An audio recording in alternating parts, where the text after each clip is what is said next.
Digital infrastructure session where Eagle dares. So this is the topic during the COVID and post-COVID. The world has to be changed and digital infrastructure will play a very, very important role. I'm very proud to inform you that we have very eminent panelists. We have Dr. Rajendra Kumar, the Additional Secretary, MeitY Government of India. We have Amarjit Gupta, CEO of Lightstone Telecom Ventures. We have Dr. Kumar Shivarajan, co-founder, CTO of Tejas Network, and we are very proud of Tejas Network, and especially to Sanjay and to Shivarajan in creating an infrastructure in our country. And we have Mr. Amit Sachdeva from Ernst & Young. So the format would be I will straight away go to our esteemed panelist, and before I go to them, we'll give about 5 minutes each to each panelist.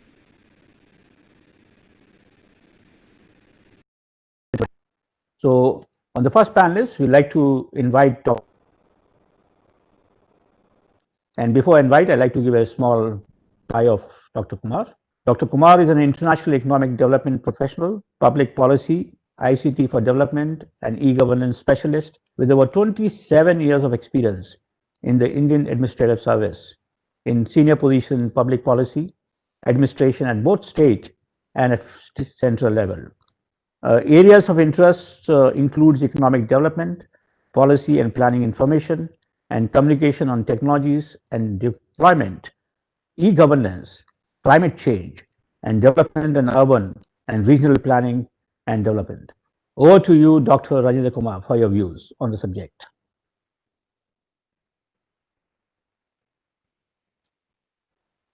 Yeah, thank you so much.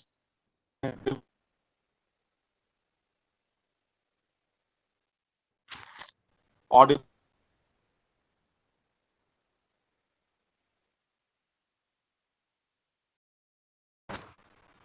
Your voice is a bit distorted.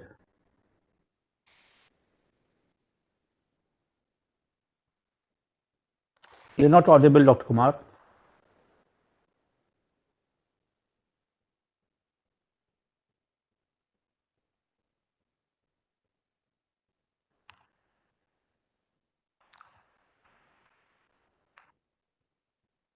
Hello.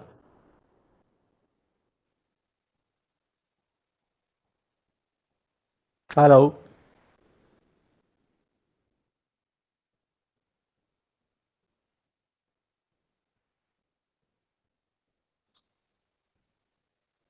I think in the way we perceive digital and in the way digital is being deployed by government, various and in the ways that it interacts with all the stakeholders.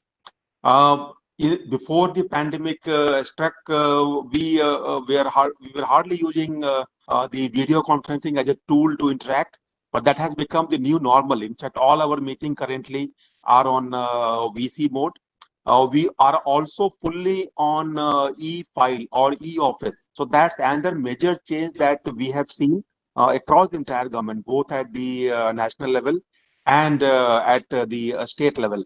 Also, almost all departments they have now adopted digital as the main method, to really interact with all the stakeholders, with citizens, businesses, etc. And there is a really much deeper appreciation now in digital in almost everything that we do.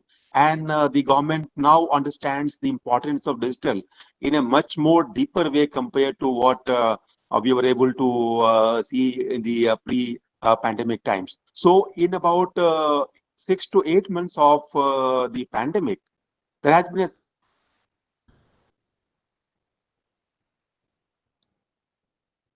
used across the entire country by different stakeholders, government being one of the primary ones to really deploy digital in a major way. And this is perhaps the time when we should think about this new normal, which has all adopt digital in new ways that probably years to really happen in the normal course of things.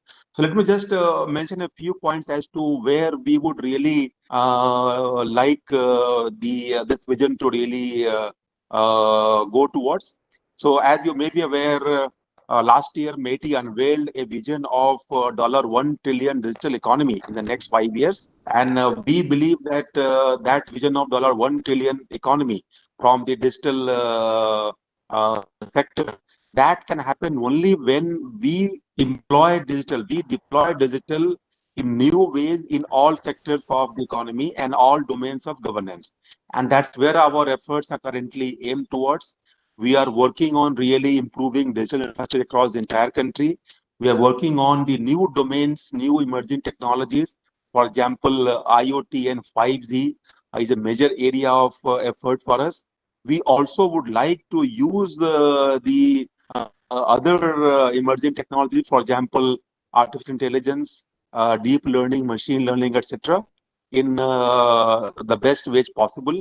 As we are all aware, India perhaps is the only country which has population scale data, which on which really these new technologies, for example, AI, deep learning, can feed upon, and we can really provide deep insights into the entire domain of using data for furthering government services, for improving the quality of lives of people, for providing new digital technologies.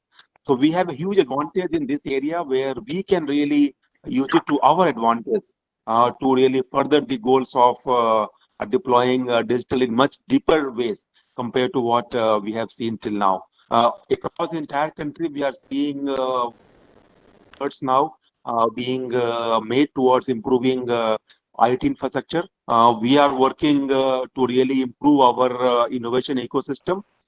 We are working deeply with our industry partners, with the startups, to really make them understand the value of innovation and bring those technologies to the industry so that industry can benefit from this entire efforts aimed at improving our innovation ecosystem. For the first time, in fact, in 2020, India has been ranked in the top 50 nations in the world in terms of the robustness of the innovation ecosystem. And a large part of that effort is being spearheaded by METI to really bring this startup ecosystem to be amongst the best in the world. We have set up 22 centers of excellence across the entire country in various technology domains, where we are currently working with industry partners to support hundreds of startups, not a few numbers. Hundreds of startups are part of our ecosystem, where we are working with them to do really advanced R&D. And we are working to bring those technologies to the industry, to our research institutions, where they can benefit from deploying those technologies. So a lot of efforts are being made by METI to really improve the digital infrastructure. Electronics manufacturing, the another area where we are working very deeply with industry partners. We have a schemes like PLI, which has become very attractive for bringing investments in the electronics manufacturing sector. And now this scheme has also been adopted by other domain ministries to really support manufacturing, advanced manufacturing in a big way. So let me conclude at this point of time. I would just like to say in my that we believe that digital is the key to our future. We all must work together to really provide the best of digital infra to our industry, to our citizens, to our government departments, so that all of us can really work together in a partnership to achieve the maximum value out of digital. We already are the world's global hub for IT services, but we would really like to take it to next level, where we can become really the leading nation in terms of our capabilities in the digital domain and in deploying those capabilities to the advantage of our citizens and businesses. Thank you so much. Thank you, Dr. Kumar, for your very, I think, valuable contribution to the country, India.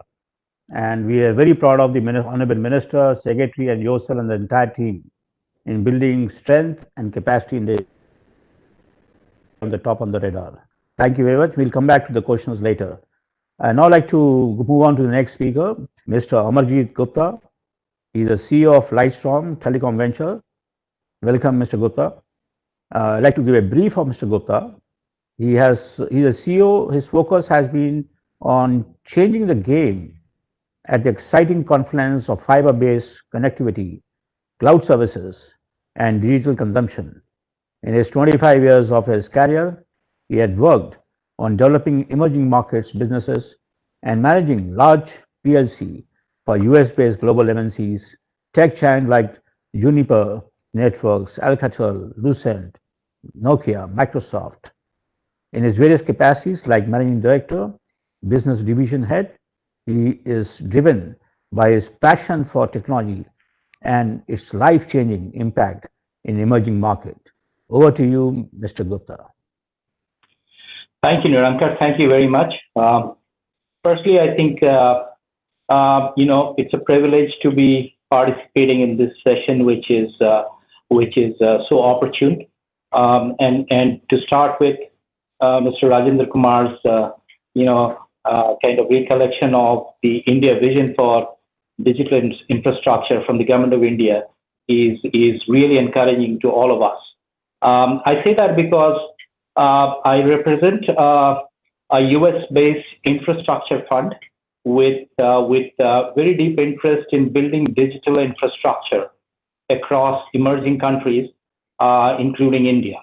And it couldn't be more heartening than to hear what Mr. Rajendra Kumar had said, because nowhere in the world, or rather in very few places in the world, is the thematic about infrastructure returns of building digital infrastructure so strong as they happen to be in India and a very few other emerging markets. So the realms of growth, the ability of our young consumers to consume digital infrastructure is something which is ever increasing by the day. I don't need to speak about the thematic, but the fact that these are coming to forth in the light of the latest COVID remote work from home situation is even more enlightening. So we as a fund have been, contrary to public perception, actually just recently made an India fund to put in several hundreds of millions of dollars to create a fully owned subsidiary in India, 100% foreign owned, and we believe that this country needs tremendous amount of investment in the area of data centers, submarine cable, and fiber cables, which essentially constitutes the backdrop of digital infrastructure. And we couldn't be more excited about the timing of this market and the support that the entire ecosystem and the government provides. So that's kind of our background of where we come from. Having said that, I think I would just underline that at this point in time, it is a very interesting point in this marketplace from a digital infrastructure. One is because of the demand that I just spoke about, but also, which I think Mr. Rajendra Kumar alluded to, about the ability for all players, both on the supply and demand side, to forge complementary alliances to be able to co-opt this great opportunity, as opposed to working cross purposes. The consumers and the usage of this digital infrastructure doesn't need to be proven. And by the way, that's not a luxury many parts of the rest of the countries across the world have. We have that luxury in India.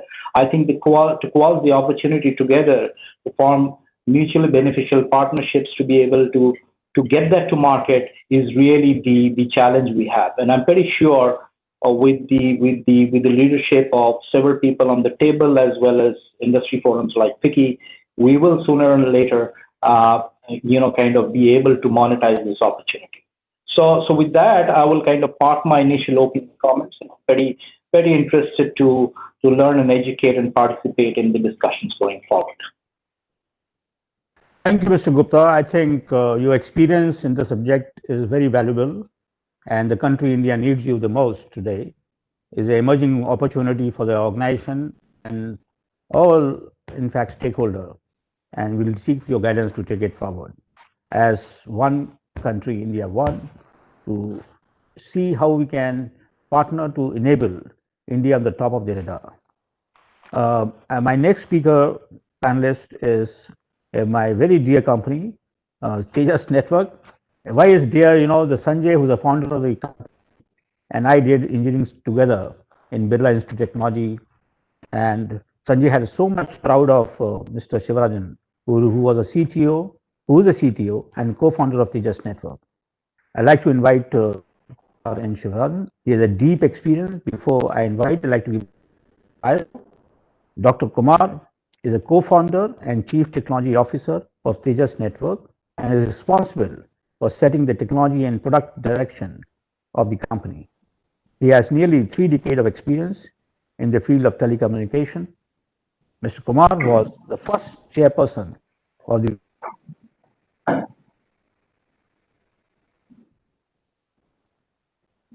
TSDS, which is a partner of 5G, the global standard, both responsible for formulating the 5G standard.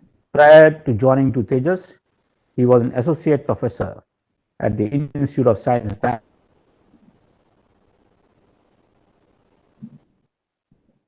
Center, New York. Over to you, Dr. Kumar. Thank you, Nirankar.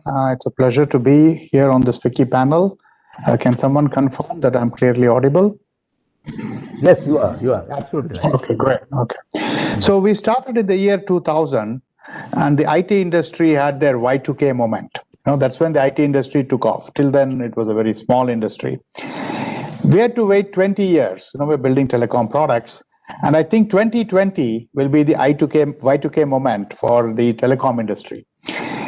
When you want to do something, the universe conspires to help you. That's a quote from The Alchemist. So we want to build telecom industry in India. And in 2020, the universe decided it's time to help. So COVID came. We all realized the importance of telecom and working from home.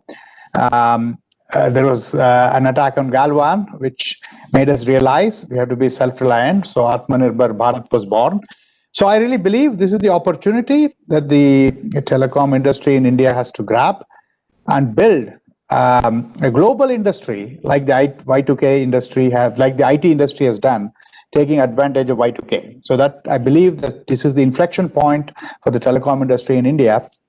And I like the title of this panel, which says "Where Eagles Dare."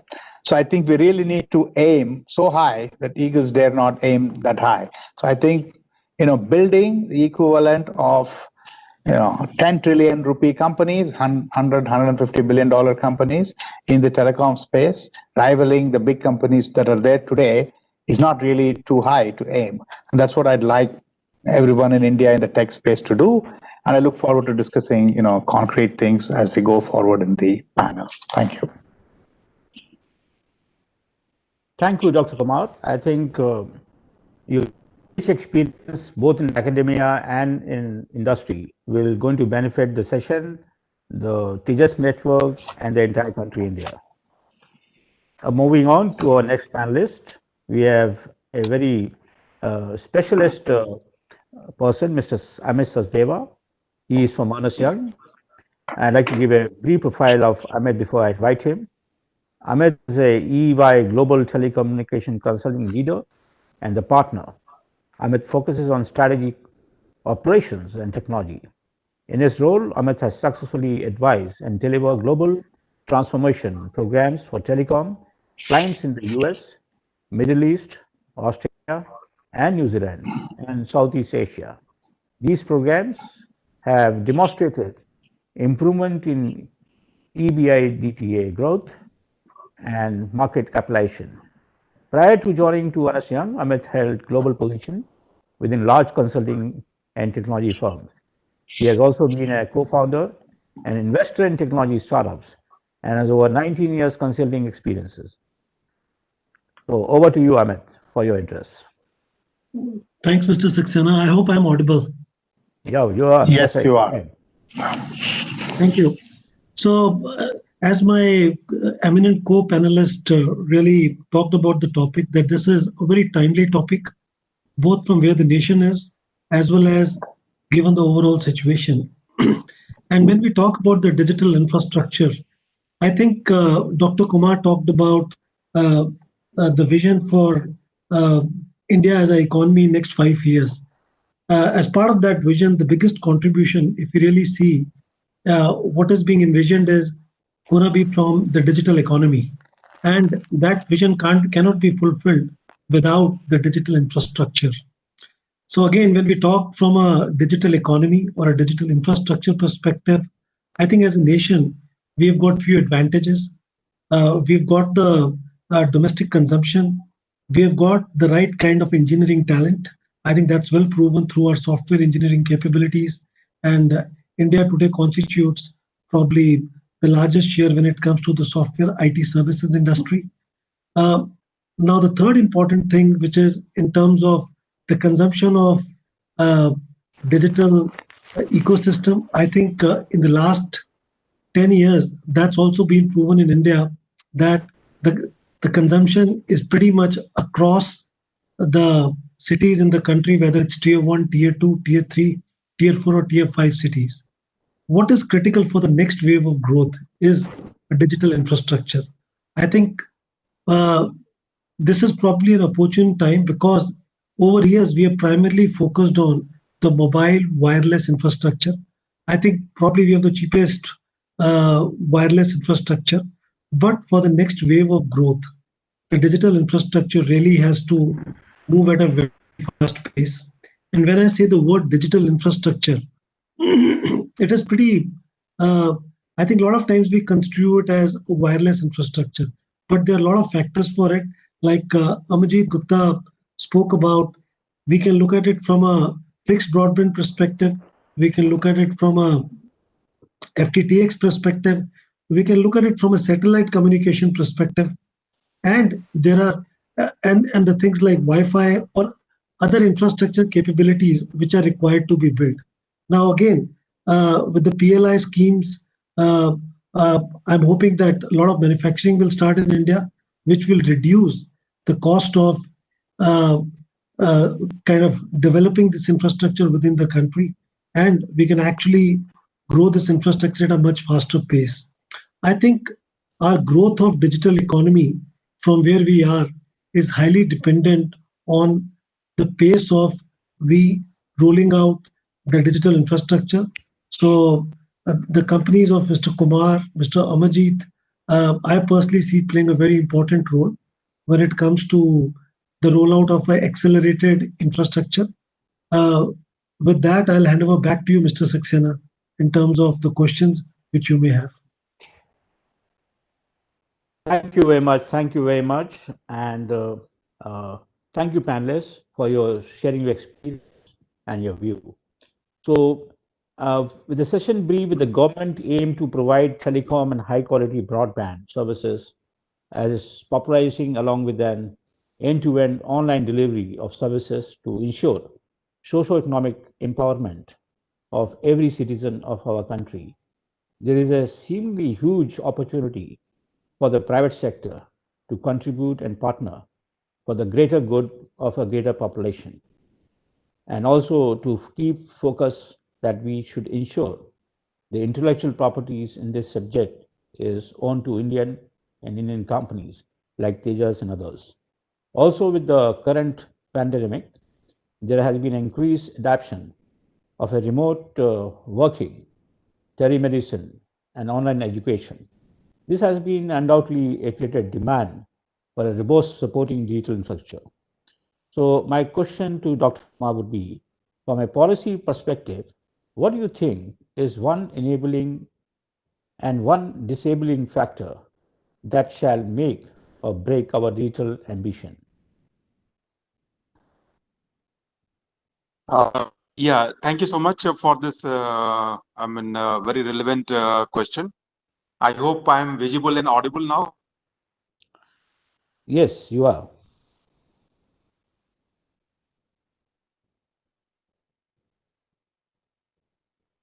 Your voice has gone.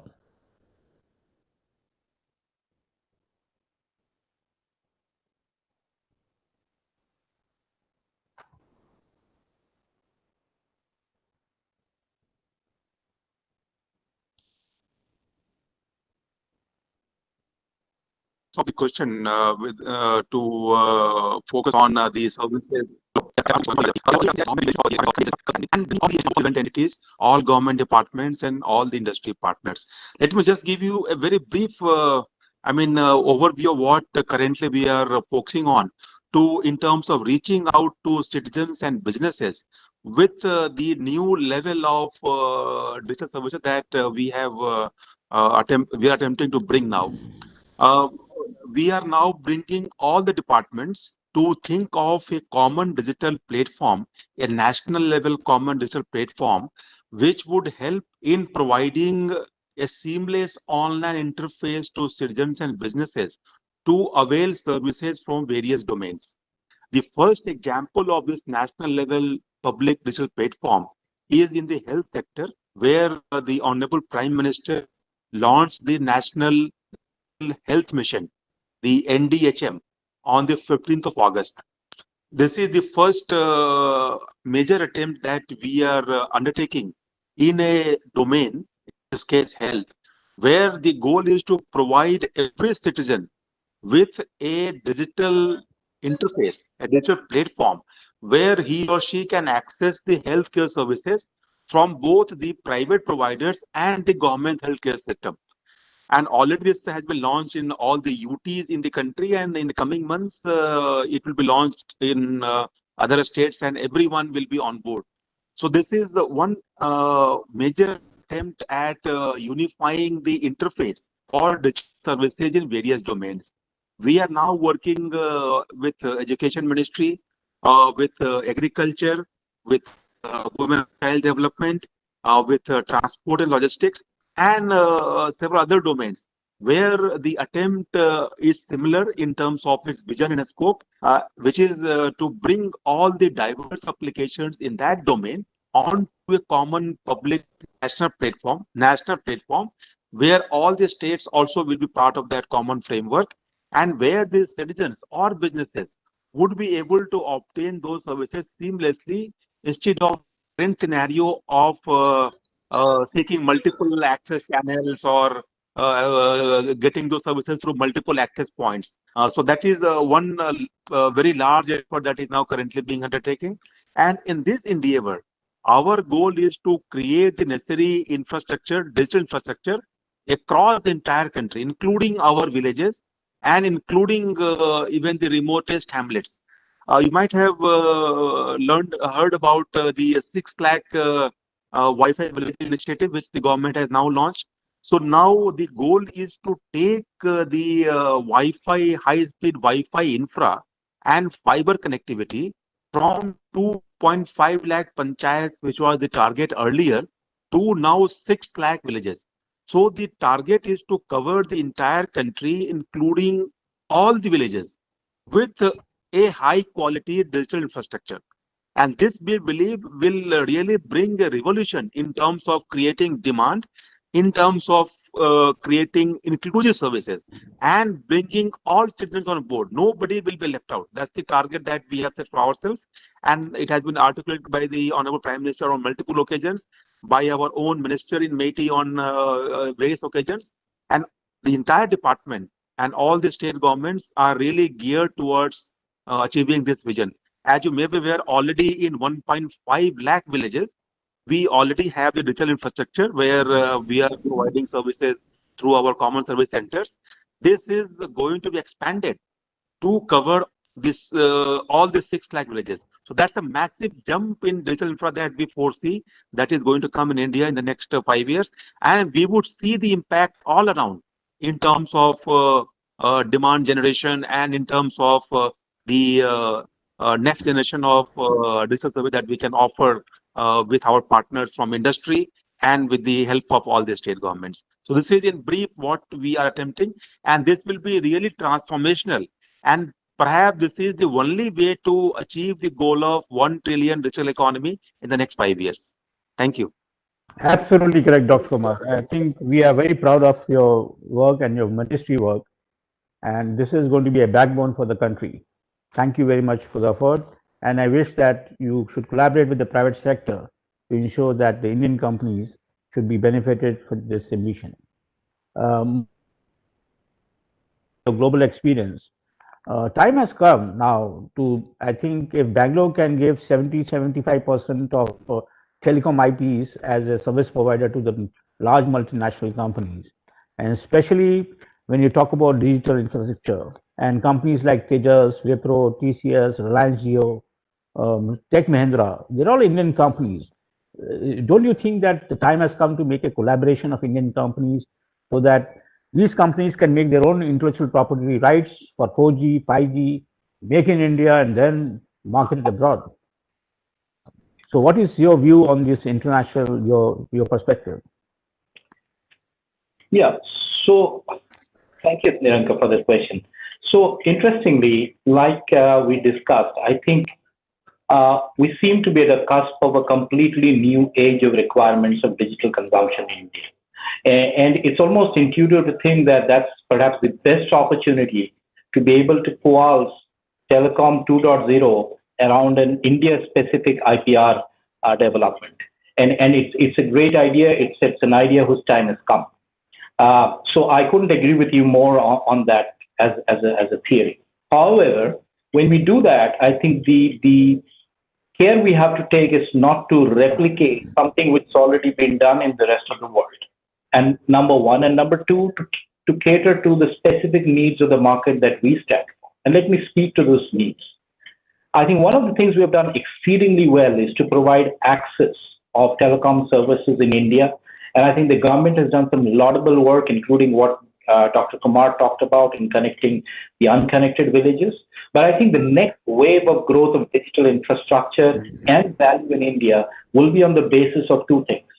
One is the quality of access, and the second is the way of expanding the infrastructure at minimal unit costs. And let me just speak about that. So if Indian companies can collaborate to do that, which is essentially to build scale, I think they will have to think about concepts of shareability, which I think by far is an important aspect whenever you talk of infrastructure, because infrastructure comes with a natural notion of utilization. And thus far, though we have built infrastructure, I think the utilization in terms of shareability and openness is still very low. The second thing is, how can we learn from other parts of the economy in India which has built infrastructure? How can we digital guys learn from them to be able to reach scale faster? And the common example that I love to give is how electricity has been provided in lakhs and lakhs of villages in this country way before telecom has reached there. And is there a way we can learn about right of way and the ability to scale that infrastructure, which many countries, like even smaller countries whom is not necessarily the fanboy in India, countries like Pakistan have leveraged already to be able to drive supply of quality digital and infrastructure in regions which need it. So I think some of those aspects, if we can hone down as collectively as an industry and attend to with regimented execution, I think the world is our oyster to be able to replicate once we do it in India. Very good. Thank you, Mr. Gupta. Question for Mr. Kumar, Mr. N. Shivarajan. You have academic and both corporate experiences, and over 30 years, you must have seen how technology has transformed from landline to pager and pager to mobile, SMS to multimedia. With your deep experience in digital infrastructure, can you tell us, our viewer, what is the next opportunity and challenge in front of you? Okay, thank you, Niranka. So when I came back to India in '94, we were just going to get mobile phones. I got my 2G phone. Very soon, India had excellent, 2G coverage, because once the competition set in telecom, we had good 2G coverage throughout the country. Even now we do. At that time, we used to add 10 million connections a month, and we used to be the talk of the world. And I think by 2008-9, we got to like 800 million connections. Then the digital journey started with LTE. I think our operators have done exceedingly well to provide very good LTE connectivity, 300-400 million connections, to the point now that LTE-based broadband has almost become the norm. People think this is broadband. And they've also driven costs very, very low. I think cost is, Mr. Amajit also referred to this. We pay 9 cents per GB in India, and the US pays almost $9, $8 per GB. So cost is something we've brought down. And people are consuming a lot of data. I think each user is consuming 12 GB of data, which compares very well with what people in the developed country do. So we're consuming the same amount of data at a very small fraction of the cost. I think that's something fantastic. I think if you're only here, you don't realize this, but India really has very good data coverage with LTE. The second thing we have done well is we got this indigenous applications. Aadhaar is a good success. Universal payments, UPI is a great success. So I think this India digital stack has really done well, and the public is seeing a lot of good with this, all these, banking applications and so on. I think that's excellent. Now, what remains to be done? I think till COVID came, we were patting ourselves on the back because we have very good broadband in the country. But once you realize that you have to do video conferencing all day, or children have to study from home and so on, you see that this LTE-based broadband is not good enough. So I think what remains to be done is fiber infrastructure. We should set a target that every home, building, office, homes primarily, should get fiber in the next 10 years or whatever is feasible. It's like electricity. I think we had a rural electricity corporation which got electricity to every household. So I think we need something similar to get fiber everywhere. And only if you have something like 10 megabits per second to every home, we can truly, participate in the digital economy. So what remains is this fiberization. One of the biggest bottlenecks there is the right of way. So the right of way is a big issue for fiberization. I was heartened to see just in time today morning that Tamil Nadu announced a right of way portal for quickly giving clearances for OFC rollout. I think measures like that is what is needed. So in a nutshell, fiberizing every home is the journey that remains. We've done fairly well with broadband to everybody. Very good, very good. Very good, Dr. Kumar. Thank you very much for giving this vision. Moving to our next panelist, Mr. Amit Sachdeva. From a global perspective on digital infrastructure, where do you think we stand today? And what would be your top three asks from the government and the private sector that would address your topmost concern? No, I think that's a great question, Mr. Saxena. And unfortunately, if you really look from a infrastructure perspective or from a fiberization perspective, I would say probably India would rank pretty low as compared to some of the much smaller countries than what we have, what we see. And I'm purely talking from a fiberization perspective. Like I said, on the wireless side, we have really moved leaps and bounds. But in terms of fiber infrastructure, which especially post-COVID has become a kind of a necessity. And I think some of the key things which have to be kind of more, have to be made mandatory or made like a policy, that sharing of infrastructure, like Amarjit said, is one of the basic requirements, like is in the case of electricity. Now the fiberization can be done by the government or it could be done in the PPP. But every company doesn't need to go and ask and take a permission for a separate right of way. So how do we ensure that the fiberization becomes a common infrastructure? And we can probably learn from countries like Australia, which have actually created government companies, which have converted to a private sector companies in terms of having a common infrastructure which is used by all the companies, both telcos and the non-telcos. So whichever company needs that infrastructure, they can utilize. Especially when we move to 5G and IoT. If I look at the developed nations, a lot of non-telecom companies are also looking at private infrastructure or a private network. So I think fiberization would be playing a very, very important role. So if you pick up one single theme, I'm a big believer in picking up at best 2 or 3 things rather than trying to spread too thin. So from a digital infrastructure perspective, I think if you pick up fiberization and focus on satellite communication, those two can be critical in terms of really changing the game over the next few years. And the key things from a government perspective would be in terms of driving policies wherein there is a sharing. Today in the telecom world, a good example of sharing is only the towers in India. But rest of the infrastructure, I think from a capex perspective, we are overly invested. We can be a lot more efficient if we drive the energies in same direction. I think to me, that's the most critical thing. The second thing is, which is outside of telecom, but to look at platforms and try to learn from a country like China. And if we can build platforms which can be global platforms, and can be education and health can be two themes for India as a nation, where India can build a global platforms. But again, the requirement for that is a strong digital infrastructure. So if we pick up these two things, I think that itself could be a game changer and could potentially be bigger than what we have today in IT services. So with that, I'll hand over back to you, Mr. Saxena. I'm just conscious of time also. Yeah, thank you very much. Thank you very much.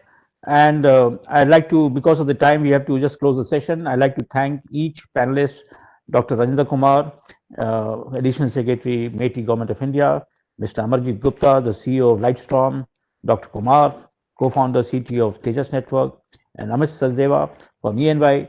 This is a time to bang, as we have made India proud of our software in 80s and 90s. If we all collaborate and move fast track, what COVID had demonstrated the power of digital world. We are a one family of 7.3 billion people. And this particular subject alone can take India top of the world, no matter if it's US or China or any country.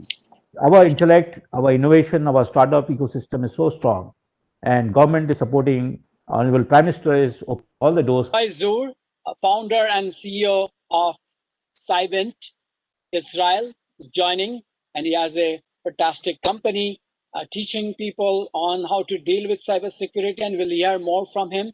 Welcome, Mr. Roy. And Mr. Meyer Avidan, VP Business Development International for Celebrite, again from Israel. And thank you for joining and welcome to the session.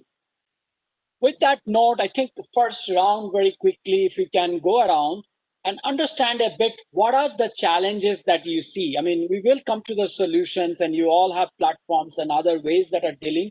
But if you can just go one round from your perspective in this backdrop, what do you see are challenges in hand? How big is the problem? Is it static? Is it growing? Where do we stand? So we'll start with Mr. Abhishek and then go around in the panel. Yeah, thank you, Dr. Day, and indeed it's an honor to be on such a distinguished panel to deliberate on a subject which is very relevant for all of us, not only in India but across the world. As we have seen, given the pandemic and after, the adoption of digital technologies have happened at a very rapid, in fact, I may say exponential pace. What we see in India, especially, is that the speed at which government, students, health authorities, banks, financials, everybody adopted digital technologies was phenomenal. We would not have achieved this in a regular year. And why this happened? Because there was no other option. Like, people were working from home, so virtual tools became common. VC tools, collaboration tools became common. Schools were shut, colleges were shut. The e-learning became, digital became, payments became a norm. E-commerce grew up rapidly. But when we are seeing the growth of digital technologies at such a rapid pace, at the same time, what we find is that security aspects of digital infra and digital services become as important. In the last 8 to 9 months, we have seen almost 30% increase in security threats. The number of cyber attacks, number of phishing emails, number of cyber frauds have gone up at a very rapid pace. So this poses, while it's an opportunity to leverage digital technologies for enabling services, but yes, there are threats associated with it. It's very important to be aware. It's very important to be aware of what are the solutions, what are the tools. So I would just mention this to flag the issues in large. As we go ahead in the session, we'll deliberate that. Then I will come to what are the solutions that we are using or what are the possible ways in tackling the challenge that we face. Sure. Thank you very much. And I'll naturally go to Mr. Brijesh. I mean, you have this Maharashtra and law and order. So how do you see the manifestation of that, not just in the cyber world, but also maybe in the physical world?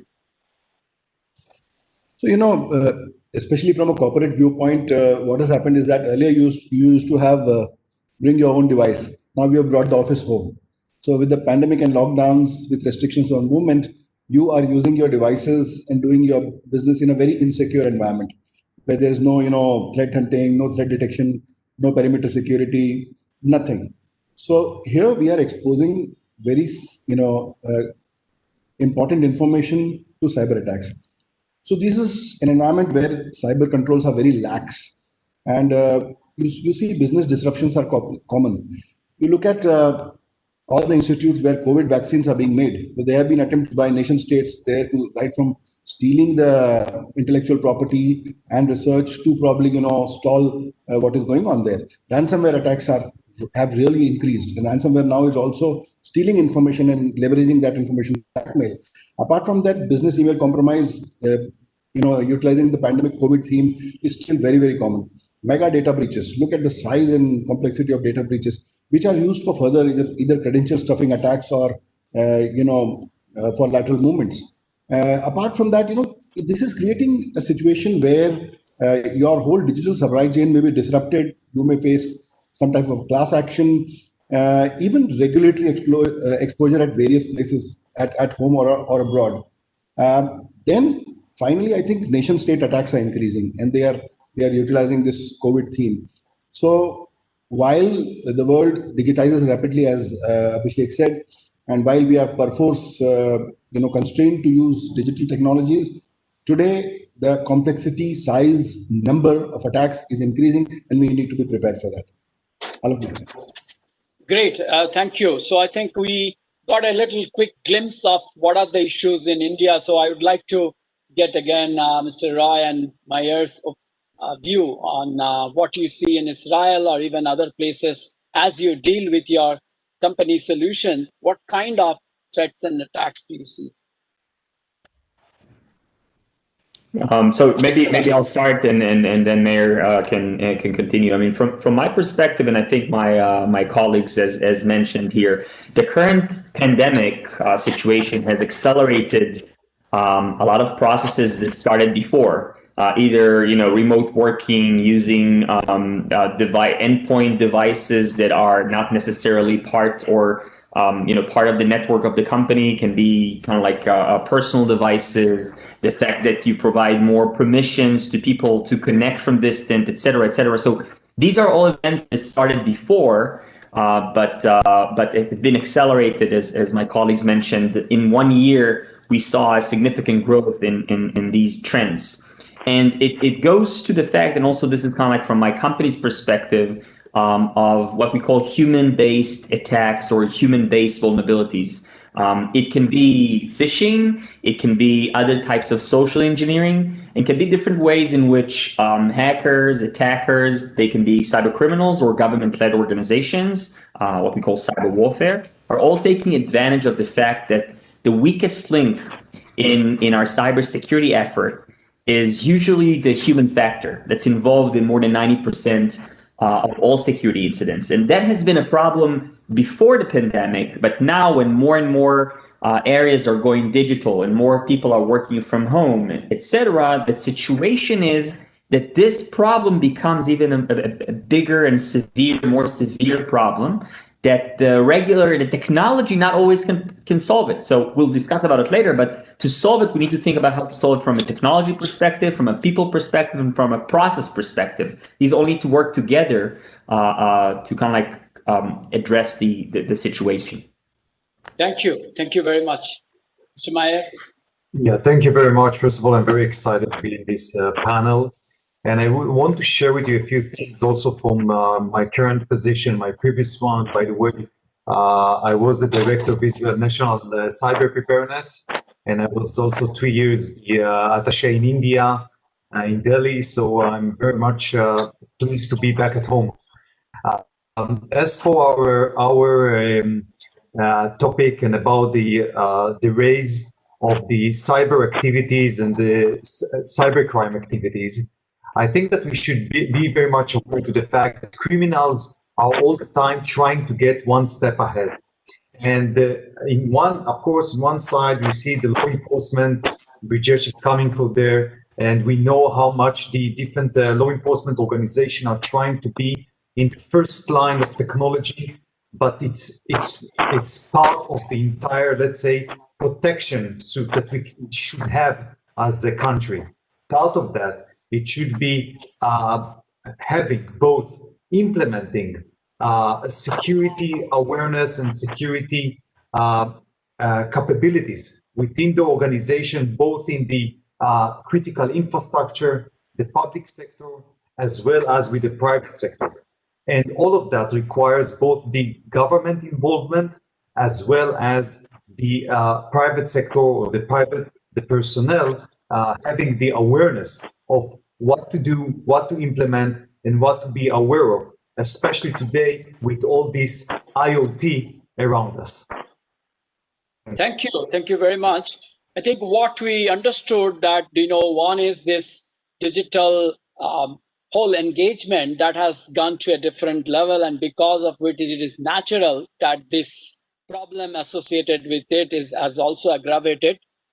We understood that the endpoint devices we are sharing with others casually, the lax environment at home is also causing and contributing to that.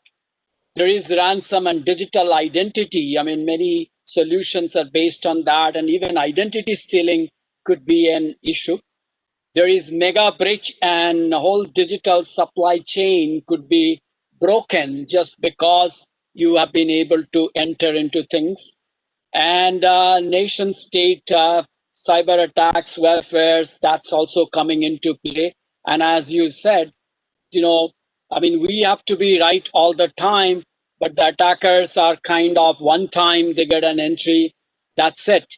And they are always ahead. They are studying hard, maybe harder than us, to get into this situation. So again, I think we have understood the magnitude of the problem.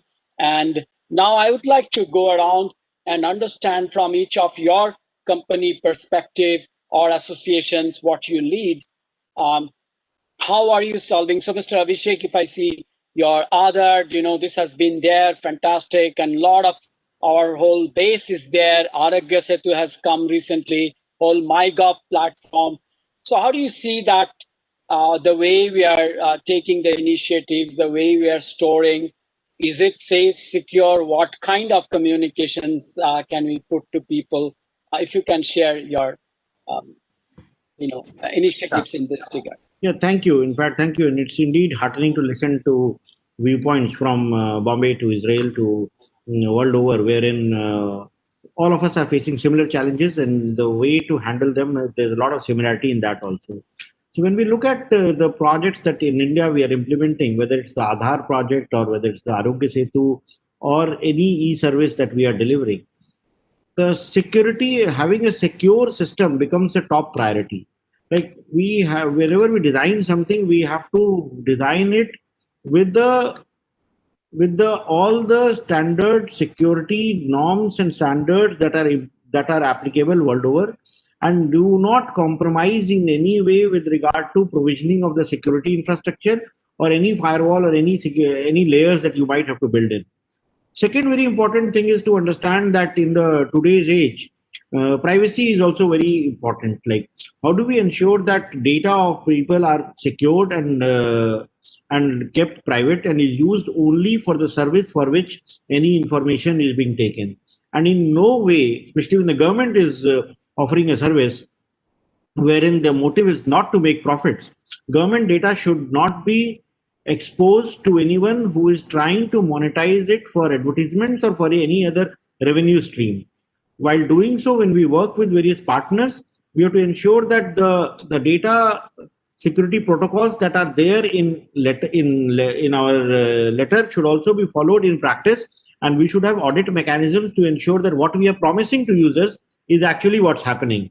So that requires a strengthening of the capacities within the government and the teams which are implementing the projects, following the best of the class security protocols, ensuring that the architecture is done with a privacy first strategy, and always running tests by ensuring that if there are any bugs or any loopholes or any gaps in the design of the system, there will be people who will attack it. So we subject it to very strenuous, stringent tests. While doing that, security audits are never compromised.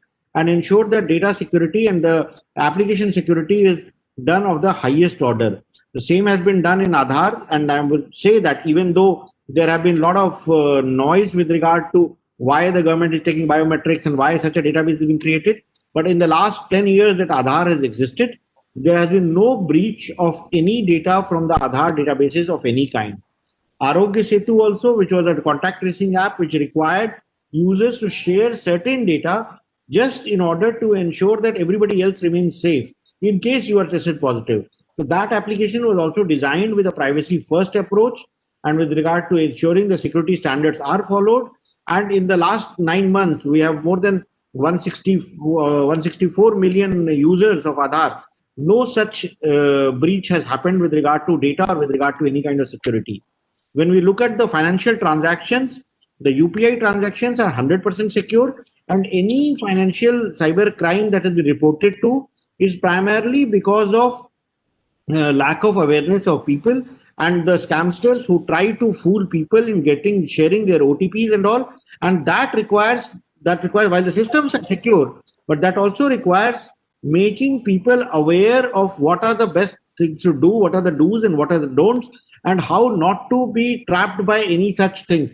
So these OTP phone calls and OTP SMSs that one gets are equivalent to the Nigerian emails that we used to get. So these are criminals who are operating in cyber world. They exist. The only solution is that to have laws which are there to punish these people in time and making people aware of the dangers that exist.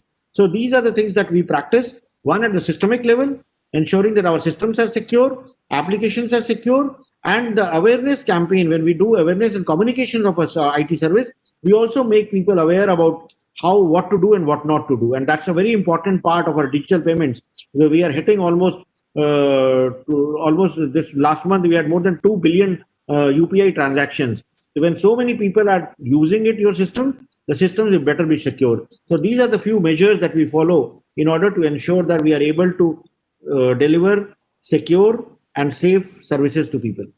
Very fantastic. I think you are talking about many different platforms that Indian government has taken initiative, and this is on identity front. This is on basic services to whole citizens, as well as financial transactions. And what you are telling us, that standard and the rigor in testing, in deployment, that's one important in architecture. Even privacy linking to security, it's a kind of prerequisite because that can be an entry point, and that's there. And if there is anything, you deal with it very urgently and understand. And some of these things stem out of maybe not using it right, not knowing the system right. And so we will come back to this. So, Mr. Vijesh, I mean, if I could ask you from, again, your own perspective, you have highlighted quite strong points in the digital supply chain and mega breach, and also country-related certain things. Maybe if you could highlight whatever is possible to share publicly, we would love to hear that. So, when the COVID pandemic started, the cyber criminals were the first to adapt. So there was a huge registration in terms of COVID-related, sites. Before that, there were no domain names. So COVID was a word unknown before December of 2019. But then there was a heavy surge in registration of COVID, Corona-related, domains and themes. They instantly used this for social engineering. Any government scheme which was about Corona was immediately copied, and links were sent for purposes of phishing and social engineering for luring people to click links. These links then had, at times, depending upon the sophistication of the attacker, either malware embedded or either a phishing page which led them to sharing of credentials. So these kinds of attacks we saw were very common. But more sinister are the nation-state attacks. Apart from attacks on critical infrastructure, we also saw a lot of proliferation of fake news which has been curated and content has been created with great finesse. So you even for such kind of social engineering, which we use for fake news or disruption of social order, social fabric, or creation of a certain narrative, which a country on our border specializes in. Well, both sides of the border specialize in creation of a narrative of one kind or other. But we saw a huge surge in COVID-related themes also, and of disinformation, and of very curated content, which was very specific. We even saw tweets in local language. So in one case, we saw that there were tweets which were being made from across the border about a local subject, which were being made in the local language. So these kinds of threats were very common during this whole pandemic. And perforce, as people are working at home, they become more vulnerable. And it's not over yet. So if you see at the patching cycles of everybody, you go from iOS to Windows. If you see patching cycles, you see or if you visit the exploit database, you find that even 0 days or n days are being patched in a very short cycle. So it means that those who are not patching, these would be a very high number of devices, are left absolutely open. And this, and I'm talking of right from operating systems to apps which people use. If you are not patching it, it's probably open to some kind of abuse, or remote access Trojan, or some kind of takeover. So if you closely observe these, you find that there's a lot of activity happening here. Similarly, on the darknet, if you look at the Bitcoin transactions, the darknet markets are working at full speed. While the world economy went down, the darknet economy seems to have ticked up. Even where there is physical delivery, let's say if you look at the drug market, the daily transactions based on monitoring of darknet markets, so you can finally find out how many bitcoins have come to which account. You can come to know, and you have a general idea of what is being sold or purchased. So if you monitor them, you would find that there is a huge surge in darknet marketplaces, and even physical deliveries is taking place on various kinds of contraband. Malware and hacking as a service is being sold. So the cybercrime world has gone very modular. Somebody else is spamming, somebody else is targeting, somebody else is doing the exfiltration, somebody else is doing the exploit, somebody else is doing the DDoS. All this can be then purchased for a small fee. So a lot of trends are happening, but as everybody is saying that you have to sort of go a step ahead and try and educate people, especially against social engineering, because I think still 3/4 of the attacks are happening through social engineering, which is the primary vector. Technical attacks are slightly difficult to engage in, excuse me, without a social engineering hook. I feel that we are in a phase of intense cyber activity from the adversary. We need to understand the adversary playbook and harden our infrastructure. Apart from that, to educate our users not to fall prey to social engineering attacks. Hello, Knatji. Yes, I think it's very important point. What you're saying is, they understood when COVID came and what all government guidance to citizens, and you exactly know where people would be going because they want to be on the safe side and they want to know about whatever vaccines and steps to follow. And exactly they are moving one step ahead and fusing all these malwares and other things, and people get trapped into this. And it's more so because new people are also joining. Some would at least identify that this is phishing, but some have just come on board and naive from that angle in this digital world, and they get more trapped. Even sophisticated ones get, but they would get more.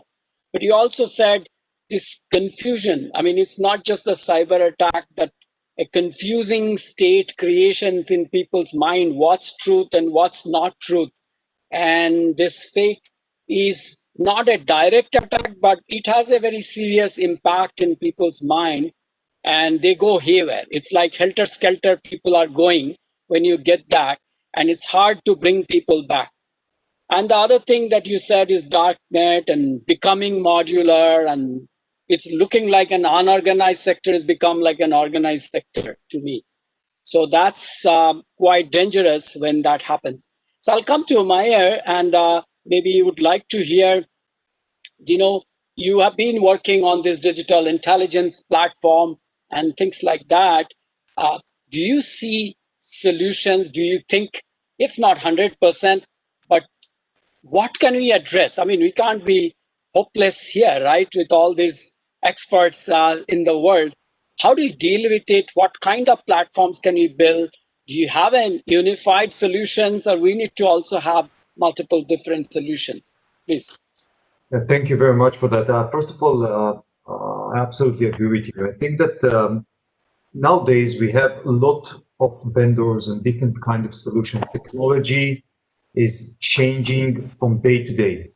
What we have learned, in particular in Celebrite, is that we are trying to bring the most advanced capabilities as part of the unified solution for organizations, especially by allowing the law enforcement to have the most advanced capabilities to access and review data from different sources. Because one of the things that we have learned that now each platform, it doesn't matter if it's a digital mobile or if it's a digital, if it's a computer, CCTV, even if it's going through the mobile for the smart watches or other devices, all of them can be a platform that criminals are using to make and plan their next crimes. We should understand that because of that, platforms are nowadays are so advanced and are encrypted, criminals as well are walking those areas to make their plans ahead. And why it's so important to have the capabilities is that you need to be proactive. Part of the digital transformation that your organization is doing, and no matter if you are a police department or you're a cyber authority, even for organization you make this kind of jump of technology, to have the ability to respond very quickly, to make an incident response, learn, but not only to respond to incident, but also to be proactive. So what we learned is that by unifying the capabilities of collecting the data, analyzing all the time the data with artificial intelligence and machine learning capabilities, and that's something that I think that India is well known with your capabilities and what you are doing, and also Israel. And I think that having those advanced engines and capabilities that companies are developing all the time can allow us and allow the law enforcement to have insights, very instant insights, to catch criminals in the dark web, in the cryptocurrencies, to trying to locate their origin, to find out who is the syndicate walking behind that. And it's amazing how many events we can solve and how we can prevent the next and even predict the next crime that might happen. It's not science fiction, it's reality. Yeah, I think very good point. I think what I understood is, one is if they are ahead, that's already a lost game, right? I mean, you can never solve that. So we need to be ahead. Now, how do you be ahead? One is obviously, all the technologies, because all these are cyber attacks and technology is growing. So whoever is dealing with it must have a tech wing, must be knowing about technology, must be absorbing what are the loopholes that are currently available. Because on one hand, we would love to have as a nation, innovative nation, right? Nobody wants to stop and they want to grow, but there is a price to pay, and this is the price. So the only way to deal with it is to little bit go ahead and understand this technology. Second is, even as a mindset, I think a proactive nature that you mentioned is very, very vital. And third, if you have these two, then there are tools that are available, and bringing AI, predicting, finding patterns, not just for solving this problem, but also going ahead and finding that pattern, and exactly this person might be trying to do again this, and you could cut. It is true even in physical world, when you catch somebody, you see a pattern and you see that's happening somewhere else, and you can be ready. Same thing you could emulate a lot in the digital world. Thank you very much for your insight. I'll come to Roy to understand, these are happening, and we'll build platforms, we'll build solutions, but also there is a lot of people that needs to be trained, and whether it is citizens, whether it is experts. So in your organizations, how do you deal with it? How do you see this whole thing? If you could share with us a little bit. Right. I think we can think about it from kind of like 3 layers. We can call them skilling, reskilling and upskilling. Just so we understand, and several of my colleagues here mentioned the importance of awareness, and also you mentioned the mindset that is required in different aspects. And here I want to emphasize an important point that we at Cybin put a lot of emphasis on that point, and also me personally for the past 15 years when I'm working in this field, first in the military, then in the industry. The problem is that awareness is not enough. And I think the example is that I am aware of a lot of things that are bad to me. I mean, for example, I don't know, let's say I'm smoking, for example. I may understand that smoking is bad. I know that. I'm aware of that. It doesn't mean that that I stop doing that.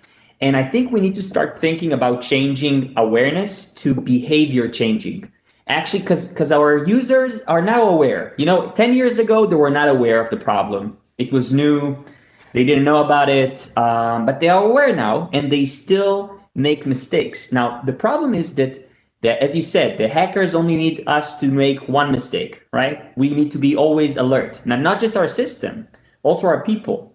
And our people are not machines, and you cannot really patch them in the same way you patch security updates. And when hackers change their methods and use advanced social engineering or different spear phishing, then we need to make sure that we are actually training the people to address the new threats. Because what happens right now, I'm working with a lot of companies. They do these awareness training for compliance. They want to check a box. They don't really, again, most of them or many of them don't really care about it.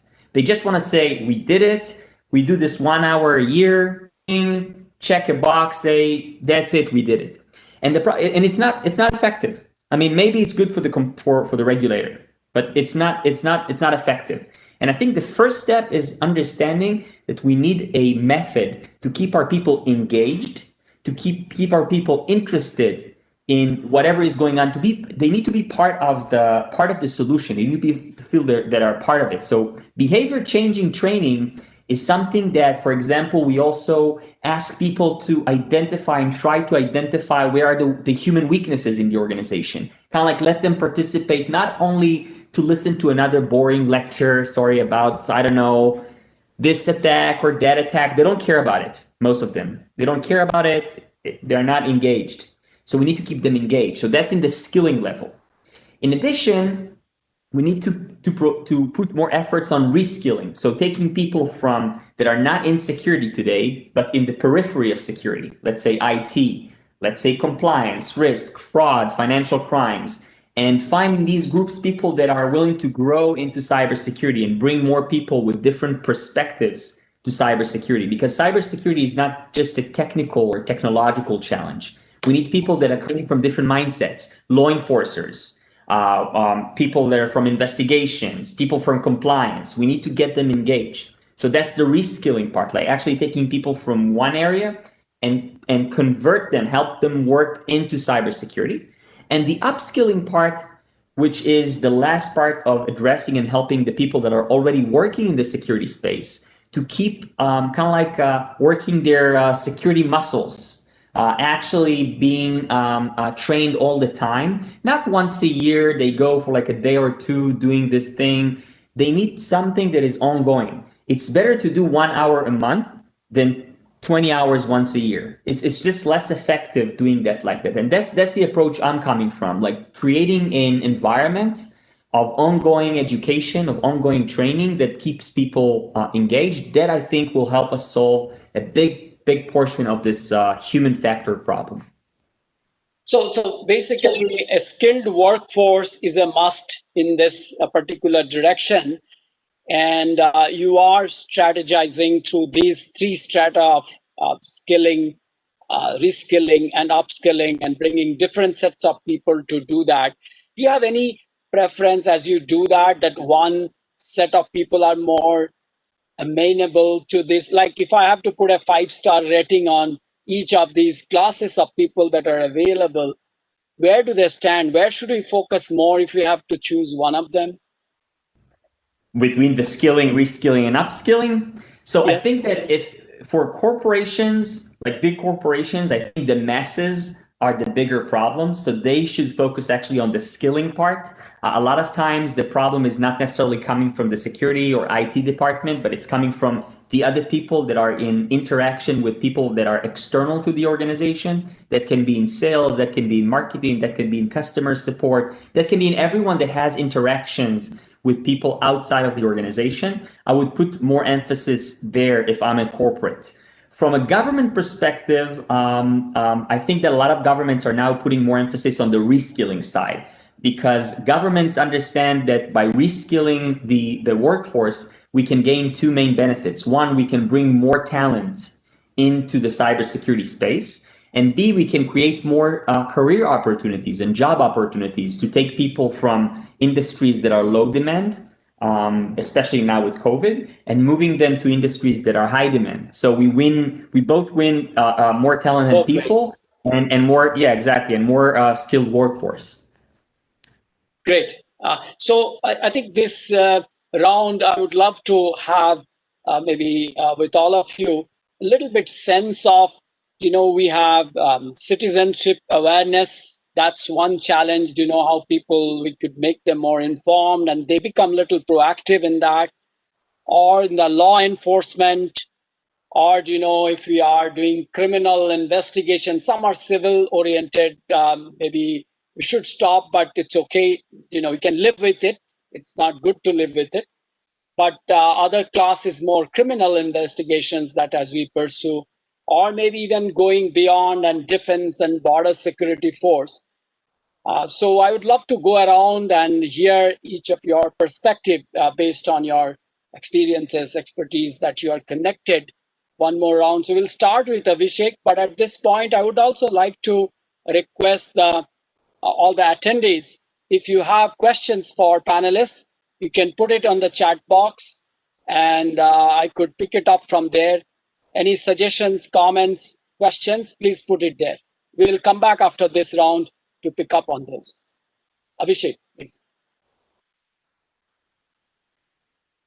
Yeah. In fact, it has been very engaging discussion with regard to what the challenges that we have and what are the solutions that are likely. Only thing that I would like to mention, very often what happens is that while many people are aware of this, but they don't realize the impact of it till it hits them. So we have come across very senior people in the government and otherwise who do not have secure passwords, for example. Their systems are not secured. The basic protocol of having antivirus checks or basic protocol of who all has access to a VPN system is not followed. No, the cybersecurity policies are drafted, but audits are not done, not they don't ensure that some websites I have seen government and we have been advising them against it, do not have the SSL certificates. So and it becomes very easy to inject a Trojan or just launch an attack, and then all kinds of things can happen. Only when something big happens, then we realize the impact of it. And the same thing with we find when users of systems that whenever they have to share any information over internet, they do not even think whether the email is coming from a bank or somebody masquerading as a bank, or from the income tax office or somebody trying to be that. Recently, we have seen a new trend, which I have myself observed in the last 1 month. At least 10 of my Facebook friends had their Facebook profiles cloned, and they sent you Facebook friend requests, even though they were already your Facebook friends. And sometimes because of mistake or because of just laziness, you just accept those profiles. And then immediately the Facebook Messenger pops up asking for money. So while one understands, especially one is doing that, this is a fraud, and then we inform them and those profiles are blocked. But what I wanted to ask and what I told Facebook is that how is it that their AI algorithms are not able to detect this? They're very easy. It's very easy for them to design software which customizes ads and which customizes the content that you see on your timeline. But if there is a profile which is already in your friends list, if somebody creates a profile with the same DP and with the same content, will the system not detect it? So somewhere I found that, well, what my hunch is, which I might be wrong, is that very often these social media companies, they promote this kind of behavior. So while behavioral change is a must at all levels, but at the same time, regulation at the same time ensuring that the law is implemented in such a way that those tech companies and those social media companies who have become larger and global conglomerates, larger than many nations on their own, they are also subject to certain guidelines which ensures right behavior from which ensures restricting the attacks, making systems secure, and when they are promising users experience for a particular kind, they should deliver that, and they should not encourage any such practice which brings in that. Same applies to Twitter. Like, does Twitter not know which is a troll and which is not? Does Twitter not know? Sometimes they would act when it becomes a big issue. They will say that this is like coordinated action from unverified accounts or something. When people like try to use multiple accounts on the same machine or something, but it's not that it cannot be restricted. So I would say that in order to restrict, there are certain measures that are required. One, the system, the basic and the most important thing is that we are ourselves responsible for our securities.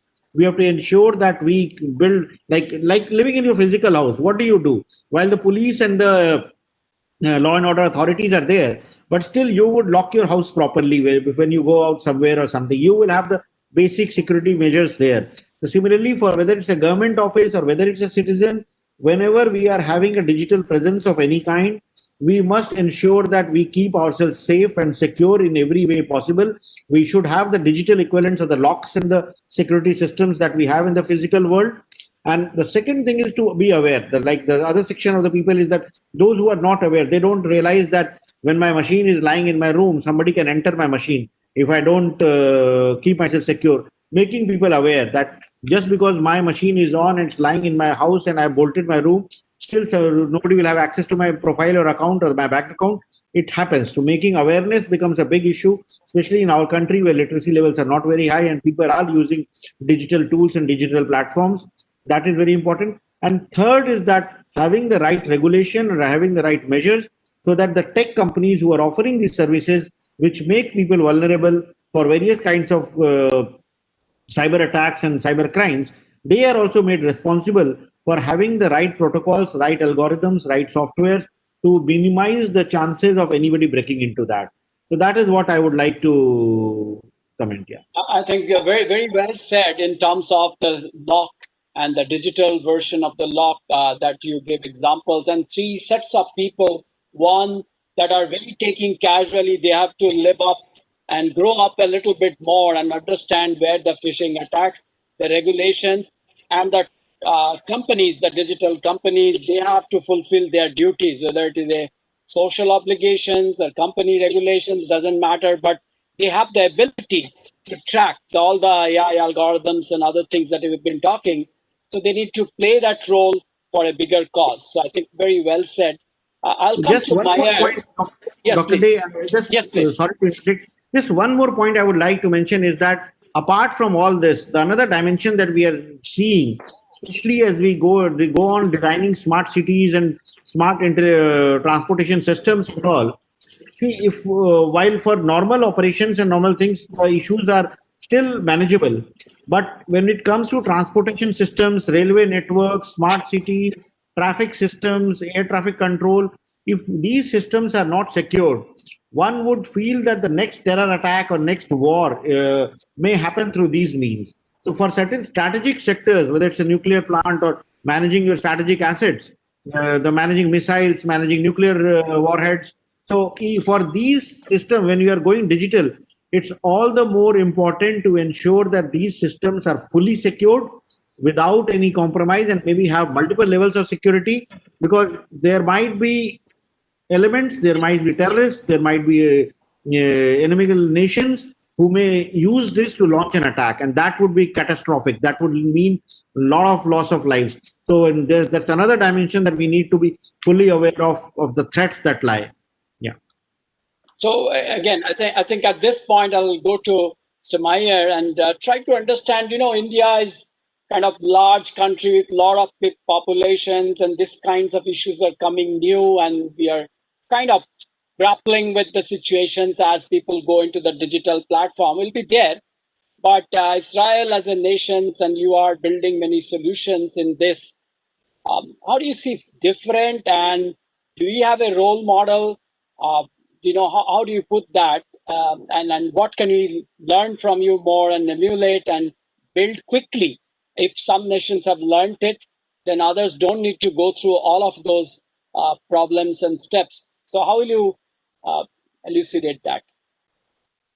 Thank you for that. First of all, I must say that every kind of cooperation, especially when it's coming to nations, joint cooperation between countries is crucial in handling those kind of cyber events. Why? Because cyber is borderless. It's something that can start in one side of the world and immediately can develop to the other side. And kind of those of cert-to-cert agreement that Israel has with many countries. Having, for an example, a national strategic approach, exactly like I think it's going to be published, a new one in India quite soon. And I know that at the end, we should understand that incident that might start in Pune, or it might start in and I know that there was some event happening in the Citibank or in other places, that attack starting in one point, it can immediately go to other nations. So part of those joint activity, sharing knowledge, sharing both ways to protect, and sharing that between one country to another is very crucial in that kind of umbrella of protection that should be developed between the countries. That's in one hand. On the other hand, we should understand that when it's coming for, even if it's for Israel or even it's for India, and I think that we said that before, protection of the assets, of the core assets, the national assets, no matter if it's coming for the finance, transportation, health, army, and other very critical infrastructure in the country, it's a must. We should invest in that because we don't want to find ourselves in the next terror attacks that will be done through the network, through the infrastructure. So I'm sure that, and I'm confident, and I know that India is definitely leading in that, and I'm confident in what you're doing. I know that for a very good example of what is done with the police, Brijesh can share more about that, the Cyberdome projects that implemented state by state, it's definitely something that providing the citizens with much safer environments. So this naturally, I'll take it to Brijesh to get the other side of the picture. I mean, what you just highlighted is that, that one step ahead. We talked about few items, but this is also another item, that information sharing, networking across nations, across states, entities. That's also another way of staying ahead. And so where do we stand, and how much are we doing different initiatives? If you can share, Brijesh. So, as Mayor also pointed out and Abhishek also spoke, that there's a lot of activity going on raising the capabilities and also the capacity of law enforcement, right from awareness to skills in investigation, preservation of evidence. All kinds of training is being imparted. Tools and technologies are being purchased. And see, there was a time when this was new. Even for law enforcement, this was new. But today you have law enforcements which have very good experience with, normal cases like the OTP fraud to very complex cases like banking fraud investigations or cyber attacks involving millions of dollars. So, and even let's say drug sales on darknet. A lot is being done. If you look at this site called cybercrime.gov.in, then the Ministry of Home Affairs has, in fact, this should be noted by everybody. Cybercrime.gov.in is a site where you can register your cyber complaints. So they have a very strict timeline. Initially, they used it only for complaints about women and children and child sexual abuse material. But they ran it for 2 years in sort of a sandbox environment. But after that, they have perfected the ticketing system and the workflow. And today, if you register a complaint on this, it goes to the concerned unit, and there's a ticketing and there's a very strict timeline in which one has to reply. It goes to the individual state, where the state has to take action on the complaint and respond to it. So it's a good place where registration has been made simple, because everywhere people say that registering a cybercrime is difficult. So this is a good step. Ministry of Home Affairs also started something called CyCOD, a cyber coordination unit, which has all states and all agencies on board. Every information that comes in, let's say, about a particular number or about a particular modus or a new kind of malware or exploit, is instantly shared between law enforcement. If they find that a particular kind of gang is active, which is using, let's say, cryptocurrency, they would inform all the other states, so that investigators, if they come across something like that or a trend, then they respond to it appropriately. There's knowledge sharing going on. There are webinars within the law enforcement in this, even in this lockdown time, and even technical reports are being shared and being understood. So we see that there's a lot of activity. Corporate world has also started sharing, threat intelligence with law enforcement. Though there, I feel that there's a need for increasing reporting and registration, because many of the large corporates suffered ransomware attacks, but they fail to inform. If you are not going to inform, then who is going to investigate?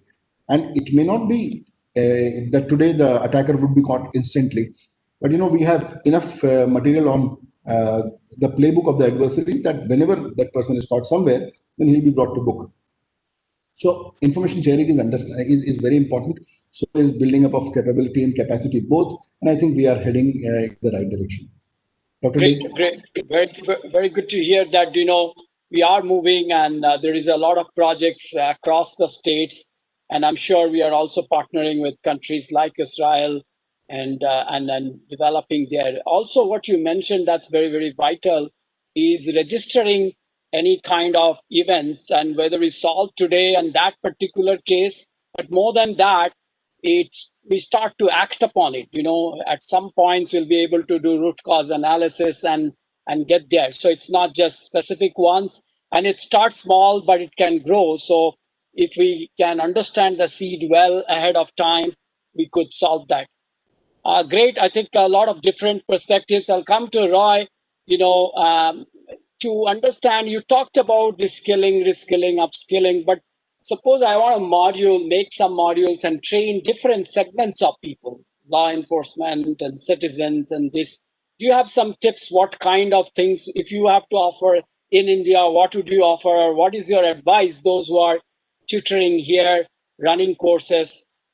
Any threads? So I would say two things. One, in that context, and it's connected to what Mary said and Abhishek and the other, the prestigious members of the panel. I think that first we need to understand how we create collaboration also internally, because if we create collaboration between education, industry, and government, that's regardless of what we are teaching, because a lot of time these are disconnected. So education, universities, higher ed, even vocational, a lot of time teaching what they want to teach, regardless of what the industry needs. And the government is a lot of time behind in understanding the needs of the industry. So I think that in general, regardless if we are talking about skilling, reskilling, upskilling, we need to make sure that it's in this internal collaboration, not just between cert to cert, which is super important between countries, but also within countries, within regions, make sure that when we educate and train people, we do it in collaboration. The educators with the industry, with the government, with the learners themselves. That's one thing. And the other thing, make sure that whatever we are teaching, make sure that we are doing it in a highly engaging way. So the teaching is not about teaching, but about learning. So it's not teacher-centered. It's not about the teacher. It's about the learner. We don't care about the teacher. I mean, the teacher is not important. The teacher is just, in this case, a tool to allow the learners to learn. And a lot of times we are getting confused. We put too much emphasis on the teacher and less emphasis on the learner. So we need to allow learners more engaging and I'd say proactive ways to learn and to gain the skills they need. So it's a very user-centric kind of tutoring. And it's even not just learning and applying some other time. It's about your life, right? It's securing your life, whether it is home or financial transactions or some other kind of data. It's about making you stronger, right? At the end of it, that learning is for empowerment so that you don't fall into this trap. Yes, country and government will try to resolve this so that it doesn't happen. But even if it happens, if you are strong, you could protect yourself. So that's the message. I think we have been having very engaging discussions. We have just a couple of minutes left. I will go around all of you to say your last word of wisdom, maybe 30 seconds, 45 seconds. So starting with Abhishek and any order, but just let's go ahead. Yeah, in fact, most of the issues have been flashed, and I would just end by saying that there is a great opportunity in going digital. There is a great value to be created. At the same time, it pays to be aware of the challenges that there, and there are tools that are available to keep you secure. So one has to build scalable, robust systems with adequate security in order to make the most of digital systems. So that's all I would like to say to conclude. Thank you. Meyer? I think that strong collaboration and awareness in between the government, the public sector, and the private sector is critical. And this great event is exactly a proof of how we can create this kind of knowledge sharing. And I encourage continue on doing that. And I definitely confident that with the technology, we can, of course, challenges will come, but there are all the time solutions that we can find. Roy? Thank you.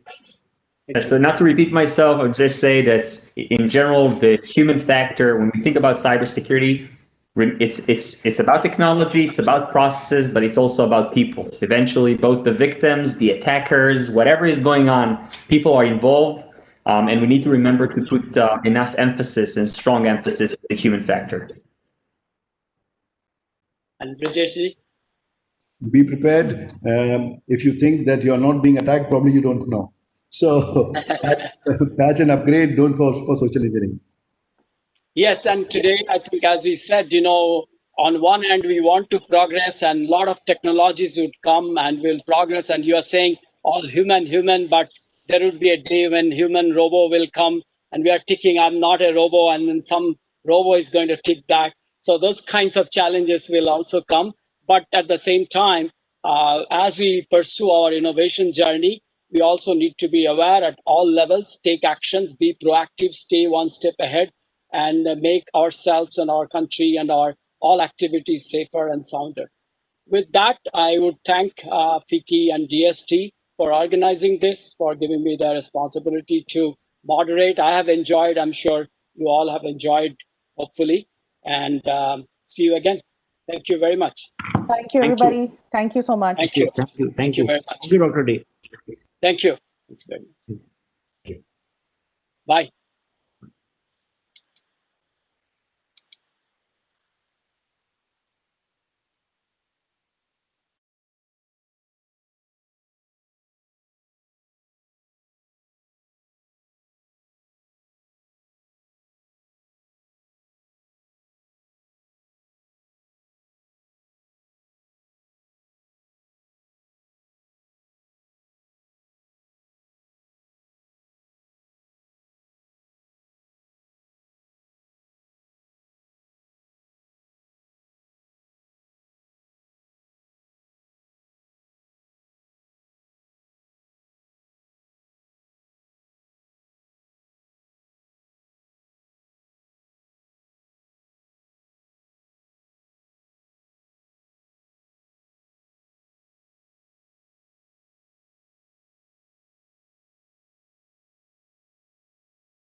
To get there. So let me start with introducing our panelists. Our first panelist is Dr. Ajay Chaudhary. who needs no introduction, a highly decorated Indian industry icon with several honors to his credit, including the Bharat Bhushan, for contributing to building the brand India on the ICT world landscape and pioneering the cause of developing the Indian IT industry. He is one of the 6 founding members of HCL, which was India's original IT garage startup back in 1976. And he has been instrumental in taking HCL to several global markets. Dr. Chaudhary has constantly been driving a vision of IT for the masses and has been on several government committees working towards taking PC and broadband to every village in India. Welcome, Dr. Chaudhary, and look forward to your participation in this panel.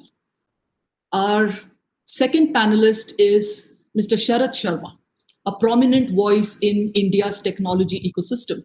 Mr. Sharma is a passionate evangelist of the software product ecosystem in India. He co-founded iSpirit Foundation, which is a non-profit technology think tank devoted to making India a product nation. Earlier, he has also chaired NASSCOM Product Forum in its formative years. He's an active angel investor with over 24 investments. He was also instrumental in the success of India's first IP-focused fund, India Innovation Fund. Mr. Sharma has held several senior R&D exec positions with leading technology companies, and he is also a member of SEBI's Financial and Regulatory Technology Committee, and he has also served on RBI's UK Sinha MSME Committee and the National Digital Payments Committee. Welcome, Mr. Sharma. Our third panelist is Dr. Ramesh Kossi, who created the company Partnering Robotics in 2007 in France.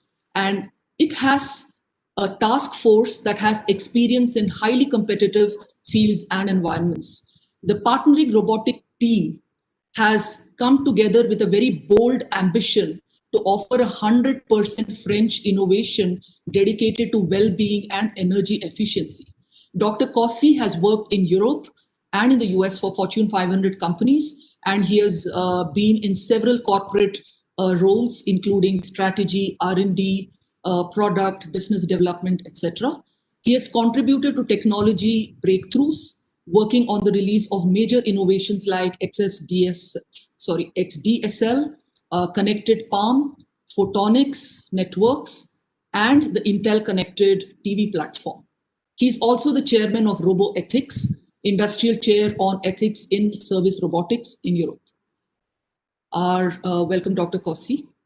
Our fourth panelist is Mr. Bharatendu Chaurasia, a dynamic, curious, engaging, and highly collaborative exec who is passionate about bringing positive change in the telecom ecosystem. He heads TIP technology in the UK. And our fifth panelist is Mr. Rahul Vaidya. He's a regional director for CyberArk, and Mr. Vaidya has several years of experience in sales, marketing, strategic enterprise relationship management with global software and IT service multinationals in emerging markets like India, Southeast Asia, as well as the Middle East. He's a mentor to younger talents in cybersecurity and in the digital business. So this is our panel today, and let's kick this panel discussion off. So in order to set the context for the discussion, over the course of a decade, India has undergone a digital revolution. India is leading the world in building shared digital infrastructure that can be leveraged in both government and the private sector to unlock new solutions to be able to enhance the citizen experience. We were one of the first developing countries to have a population scale digital ID initiative, and we have built a digital payments infrastructure such as UPI, which turned out to be really a boon, especially in the current pandemic of a lot of contactless transactions. And we're also hearing about India's bold ambition of $1 trillion economy. So in order to kickstart the panel discussion, I'm going to question. Digital infrastructure today, Dr. Chaudhary, is under mounting pressure from a variety of powerful technology trends.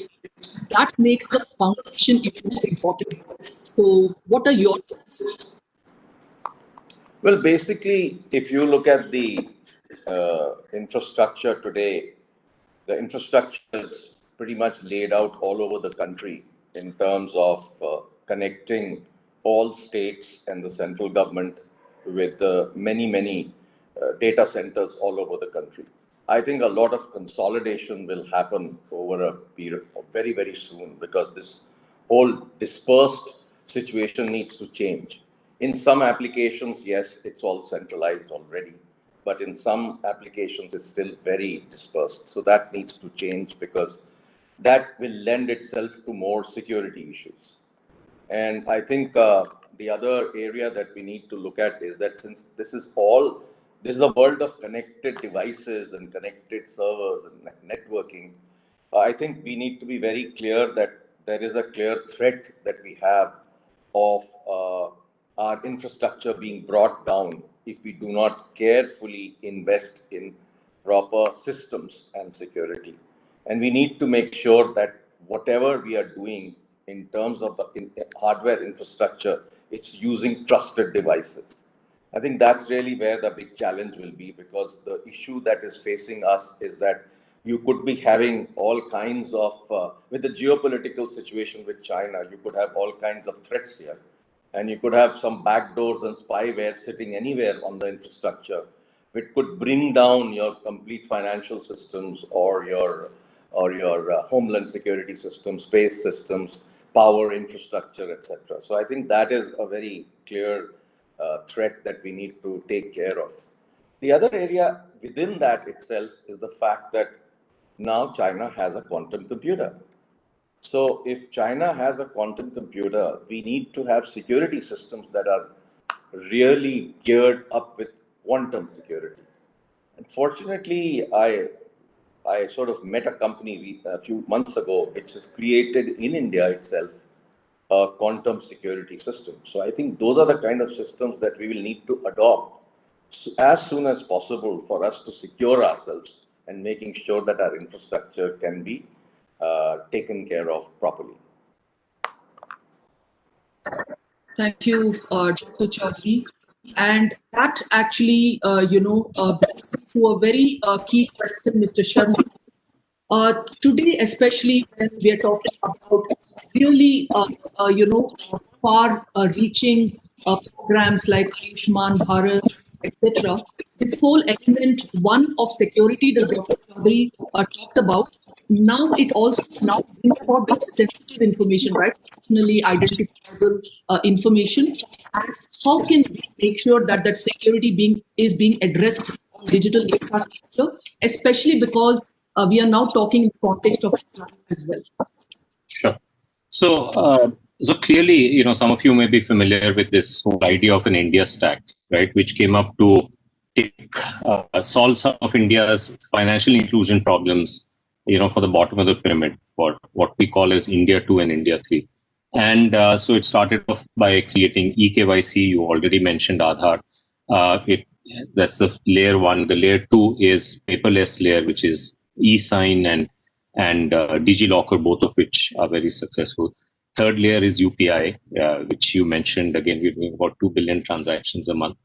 And the fourth layer is called the data layer. It is the data consent layer. It's called the data empowerment and protection architecture, which has already been rolled out in financial space as the account aggregator.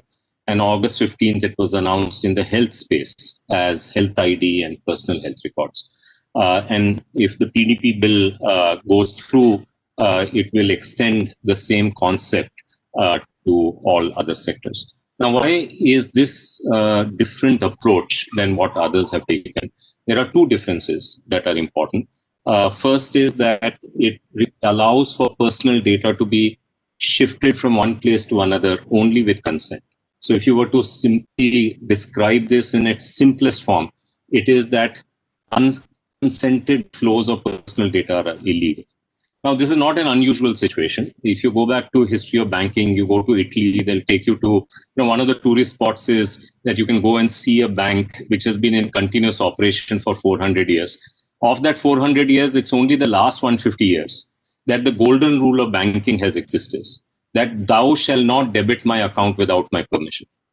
This wasn't there for the first 250 years. So now if my personal data is sitting with a data custodian, because that's where my transaction took place, or that's where I stored my photos, they cannot send my data to somebody without my consent.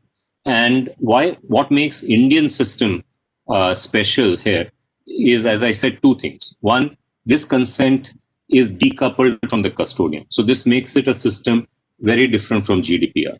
So which is why you've seen iSpirit is a founding member of the data public, digital goods alliance with Norway, with UNICEF, etc., because Norway is likely to be the first country in Europe which will take the India's DEPA and implement as GDPR too. Already Netherlands and Denmark have announced their intention to do that. So we have a system operating in India which is really, really cutting edge. And I don't know if you Google for this, in Washington Post, an article by a famous professor, Professor Vasundhar, who makes an argument that the US should adopt this lock, stock and barrel. And in fact, for Elizabeth Warren, this was part of her election program, right? So there is something that is happening. Unfortunately, the problem is that we have this white man complex, right? The white man says this is good, then the Indians say this is good. So we have more understanding and buy-in of the Indian model outside India than we have it in our Indian civil society. But coming back to security, the second part of Indian solution, which makes it separate, is that it's a federated system. So even when you talk about personal health records, my longitudinal health information, for example, I may have gotten my diagnostic test from 3 or 4 labs. The golden copy remains with those labs. That's where the gold copy remains. I still have a longitudinal view of my information because I can see it all together. And then I can share it for a second opinion with a doctor for one-time use. A silver copy can be given to that doctor. But actually, the information is never centralized. So this federated approach for India is just right, because if you were to take a central data repository approach, that would not be workable in India scale. It is workable in Denmark for their health system, but it's not workable here in the Indian context. So there has been a lot of thinking that has gone in since 2015 to craft this fourth layer of India stack, which is now beginning to roll out. Hopefully in the coming year, you will see a reasonable consumer uptick of this as well.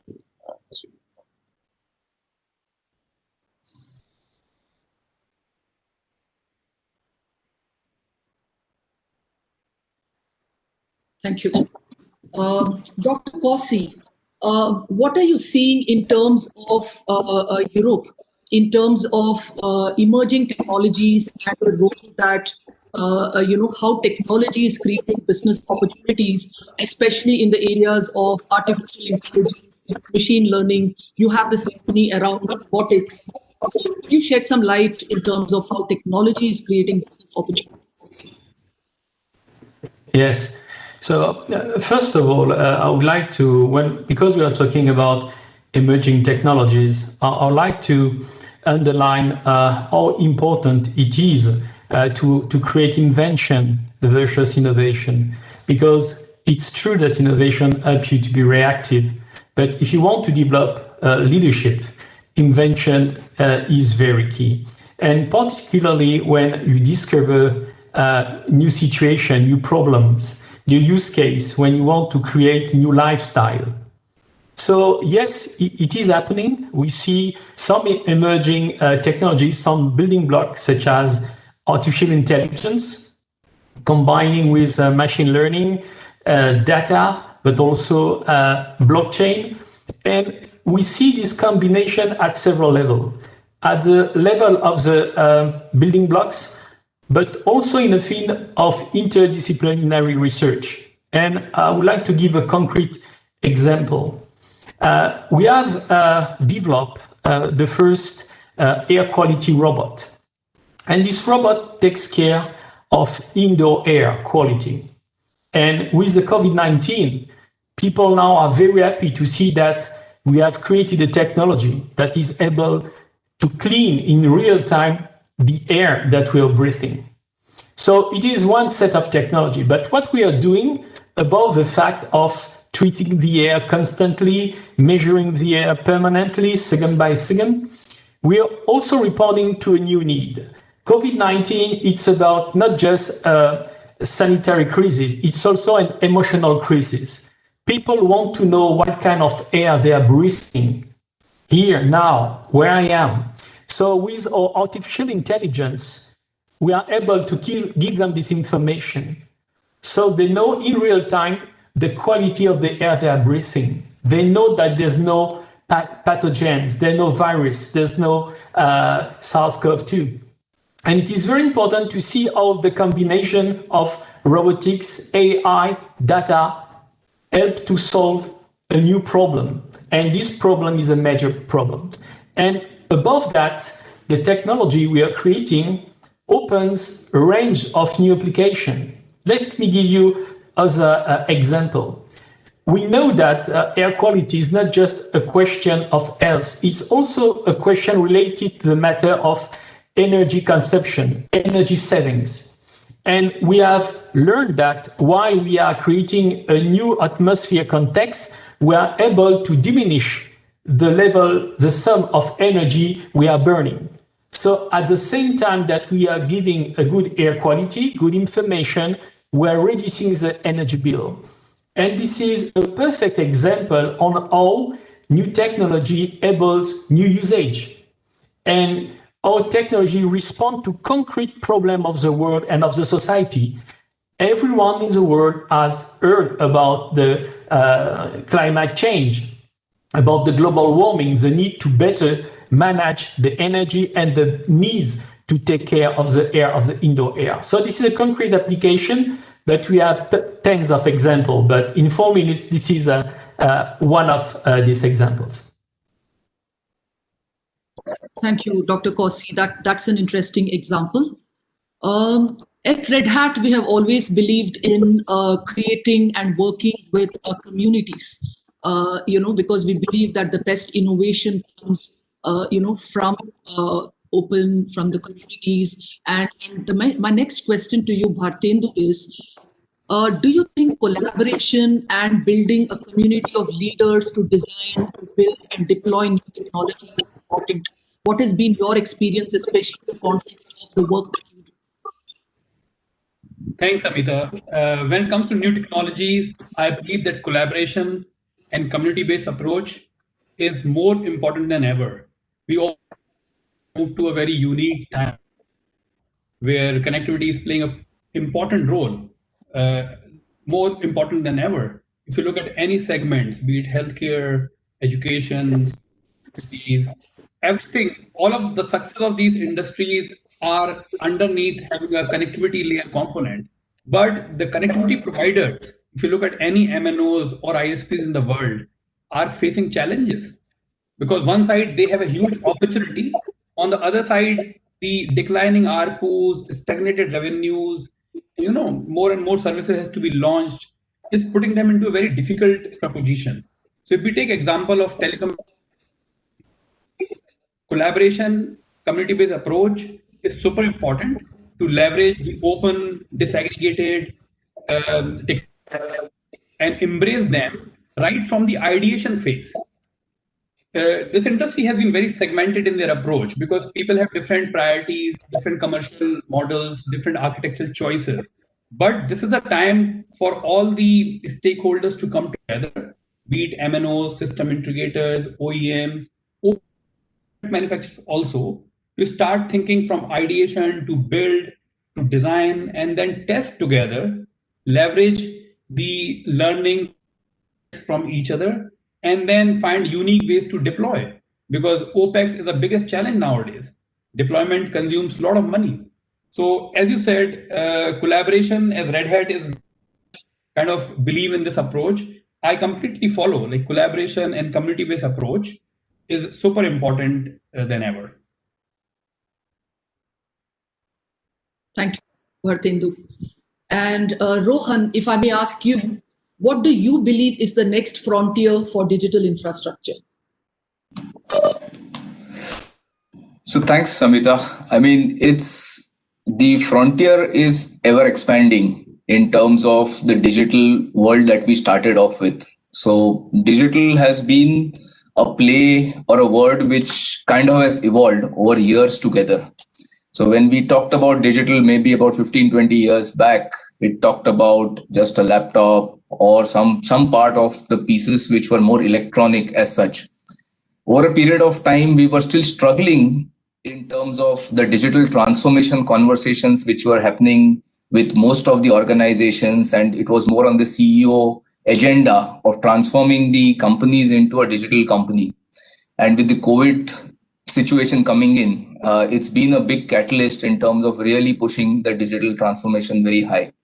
So if we look at from an India perspective, we just look at as a citizen, the whole transformation of e-government, which is kind of now changing, right from your passport services going more or less digital, and TCS doing a fantastic job in terms of the time to really get your passport out.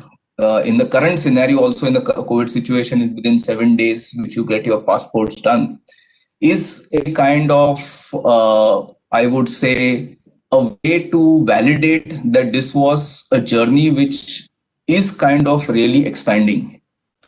If you look at Aadhaar, the way it has helped in terms of getting most of the KYCs done so quickly and really onboarding customers, which was never really possible. When Geo came in, they were able to bring in 100 crores of customers in a few months, which would have been impossible without having a utility like Aadhaar. And though it was always a disputed and a challenging project in terms of what Aadhaar could deliver, and they had a lot of challenges being put in terms of the data security and things like those, but I think that's emerging as one of the very strong tools which India has been able to really move. And then you start building on those from an application perspective, there is a lot which happens. The other piece which we see in the digital transformation is something which probably happened in the software world about 30 years back, where you started offshoring a lot of services to build those softwares and things like those, where you start seeing it now in the emerging technologies, more in the AI business, more you have seen more of the security operation centers now coming global centers being now hosted out of India. And there is a huge opportunity from a cyber security perspective, which is now getting built, or capabilities getting built in India, which was probably not on the plan, or it was probably not an area which we would have probably looked at. If you look at also the cyber physical systems, which is now coming in very, very strongly, and which can be a game changer for India. And it actually builds us a level playing field with the most of the world, because they went through a whole evolution of really going through every piece of technology being used and spending so much money and years, where we kind of get in quickly.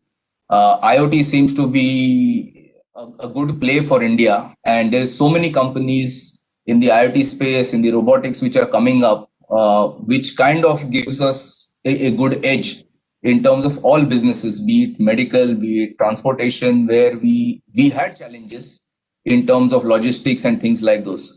So as long as we are able to get the broadband highway in place, if we are able to get the universal access for mobility available, and public internet access really built well from an infrastructure perspective, I think these are the frontiers which will open very, very strongly for us. Thanks, Rohan. Dr. Chaudhary, I want to build on the last point that you had discussed. So in order to make India more self-sufficient, do we need a policy push to the local IT hardware manufacturing? Is that going to be key for success? Do you see any new initiatives around Make in India, especially on hardware and electronics? Well, actually, in the last 3 to 4 years, there's been a pretty good movement towards creating a large electronics industry in the country.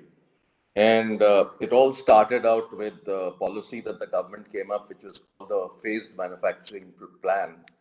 And it was a pretty old plan, 30, 40 years ago. They dusted it off and they created a new PMP, as it's called.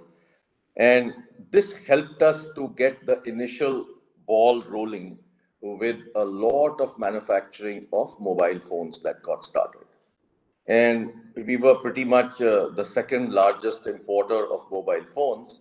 And in the last 4 to 5 years, we've become pretty much the second largest exporter of mobile phones. So it started with mobile phones, but that is where it was left off. And the major challenge that India faces in terms of electronics is that 2005 WTO came in, and as a result of WTO, everything got down to zero duty imports. As a result of that, the industry was pretty much not ready. So to take care of that, the various recommendations that we had made from the industry were adopted recently, and new schemes called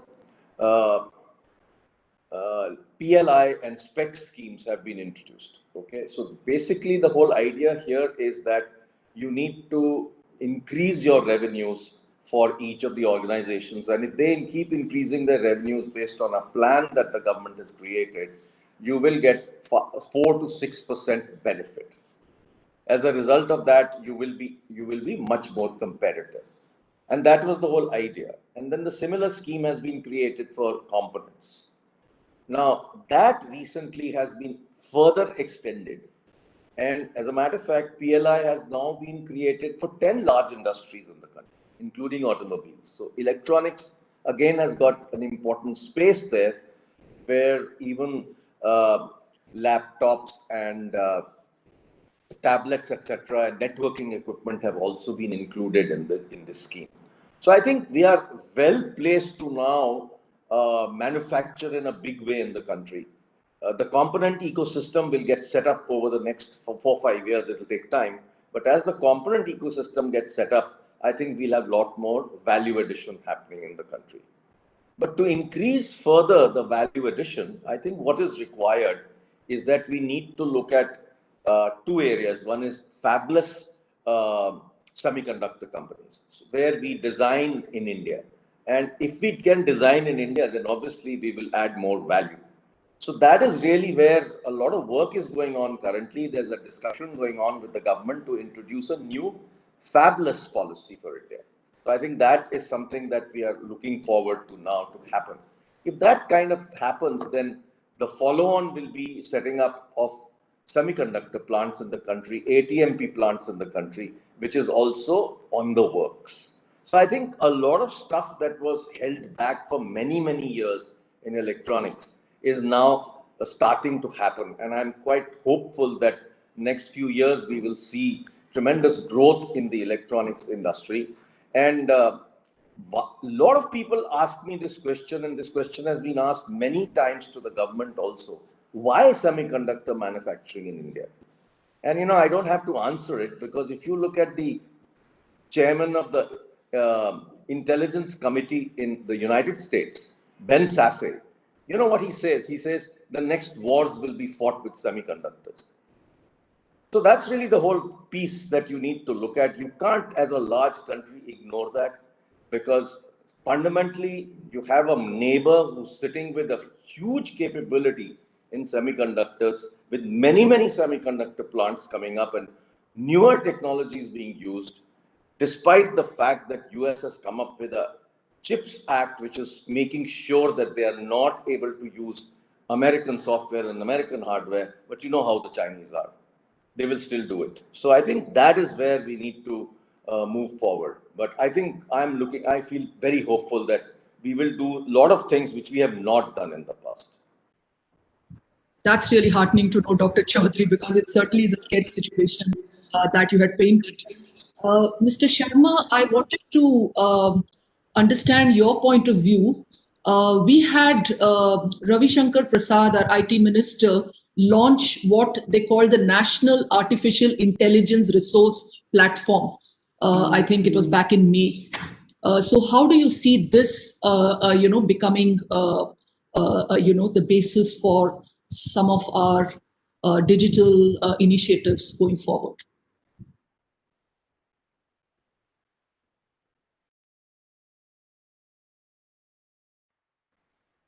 You're on mute, Mr. Sharma. Dr. Chaudhary and Dr. Kos mentioned components, building blocks. Right? These were terms that were introduced, and these are very important because they allow you to then kind of go forward and build complex systems, and ultimately small teams building complex systems because some of them may be the right for the problems that you're solving, and then they begin to acquire skill.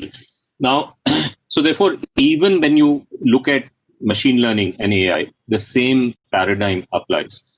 So in machine learning and AI, there are really three parts that are very important.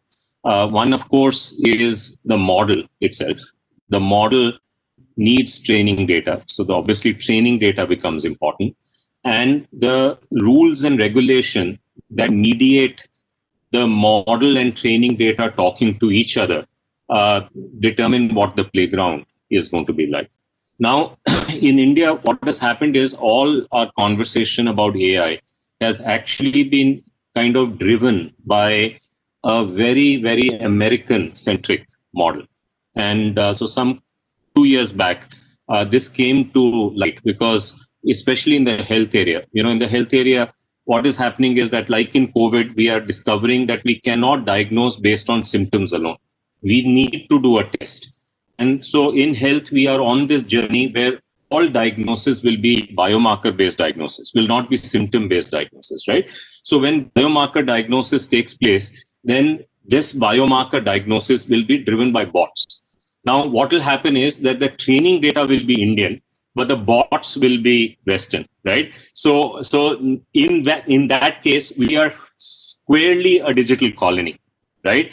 And early versions of this are happening already. For example, for things about all our test devices for fertility are based on data that was taken from India to determine what would be the right ranges for Indian women. And almost with only one exception of a startup funded by a VC in Bangalore, all other such devices are foreign. So this is only going to magnify as we go forward. Now, luckily for us, there is a very clear understanding about what will happen to training data. So now that we have solved the problem for personal data, there is an effort underway to solve the problem for non-personal data. And there is a committee underway. This is headed by Chris Gopalakrishnan. There's a lot of discussion that is happening there. But largely, it is about setting the rules for non-personal data. Second is we don't appreciate this today, that the machine on the modeling side, we know about India Stack, we know about Health Stack, but one of our cousins of India Stack, created by one of the volunteer data scientists of Aadhaar, Viral Shah, is Julia. And I don't know whether our people know that the biggest model in the world, Project Celeste, machine learning model, runs on Julia. I don't know whether you know, if you go to Washington, D.C. on a US airliner and you are landing there, 1 in 3 chances that your pilot is actually talking not to an air traffic controller, but to a model of an air traffic controller, written in what? In Julia. I could go on and on. So where is Julia? Julia is our Bangalore product, right? So which, by the way, is not understood in Delhi. So this policy that you talked about, which Mr. Ravi Shankar Prasad, the first draft of it was so driven by the multinationals that it actually didn't mention Julia. So our problem is that we still have the white man kind of an effect, and we continue to be driven even when we have assets, digital or technological assets that are significant. Our policy making is considerably shaped by multinationals in India. Now, our AI policy is somewhat freed from that. I think there has been an allocation of money, and we'll have to see how this emerges. I would say there is a 50% chance it will succeed. I would bet that the 50% chance that it will succeed will be in the hands of non-governmental players, which are actually volunteers and open source contributors, Julia, volunteers who are building the parts of India. I think it's quite likely that they are as likely to be successful in putting India on the map as would be a government. Because frankly, MIT's track record so far is talk and very little action. And I know I for say that in a public forum, but that is the case, right? We have had a software product policy that was announced in March last year, turned into a mission in August last year, and has almost nothing to show for it till today. So we good at talking, announcing things from MIT, but our translation of things on the ground is still very poor. And I'm hoping that they will shape up and get better at doing this as we go forward. Thank you, Mr. Sharma, for that very candid conversation. I definitely hope that we will see that day when we see a lot more local startups emerging in this area.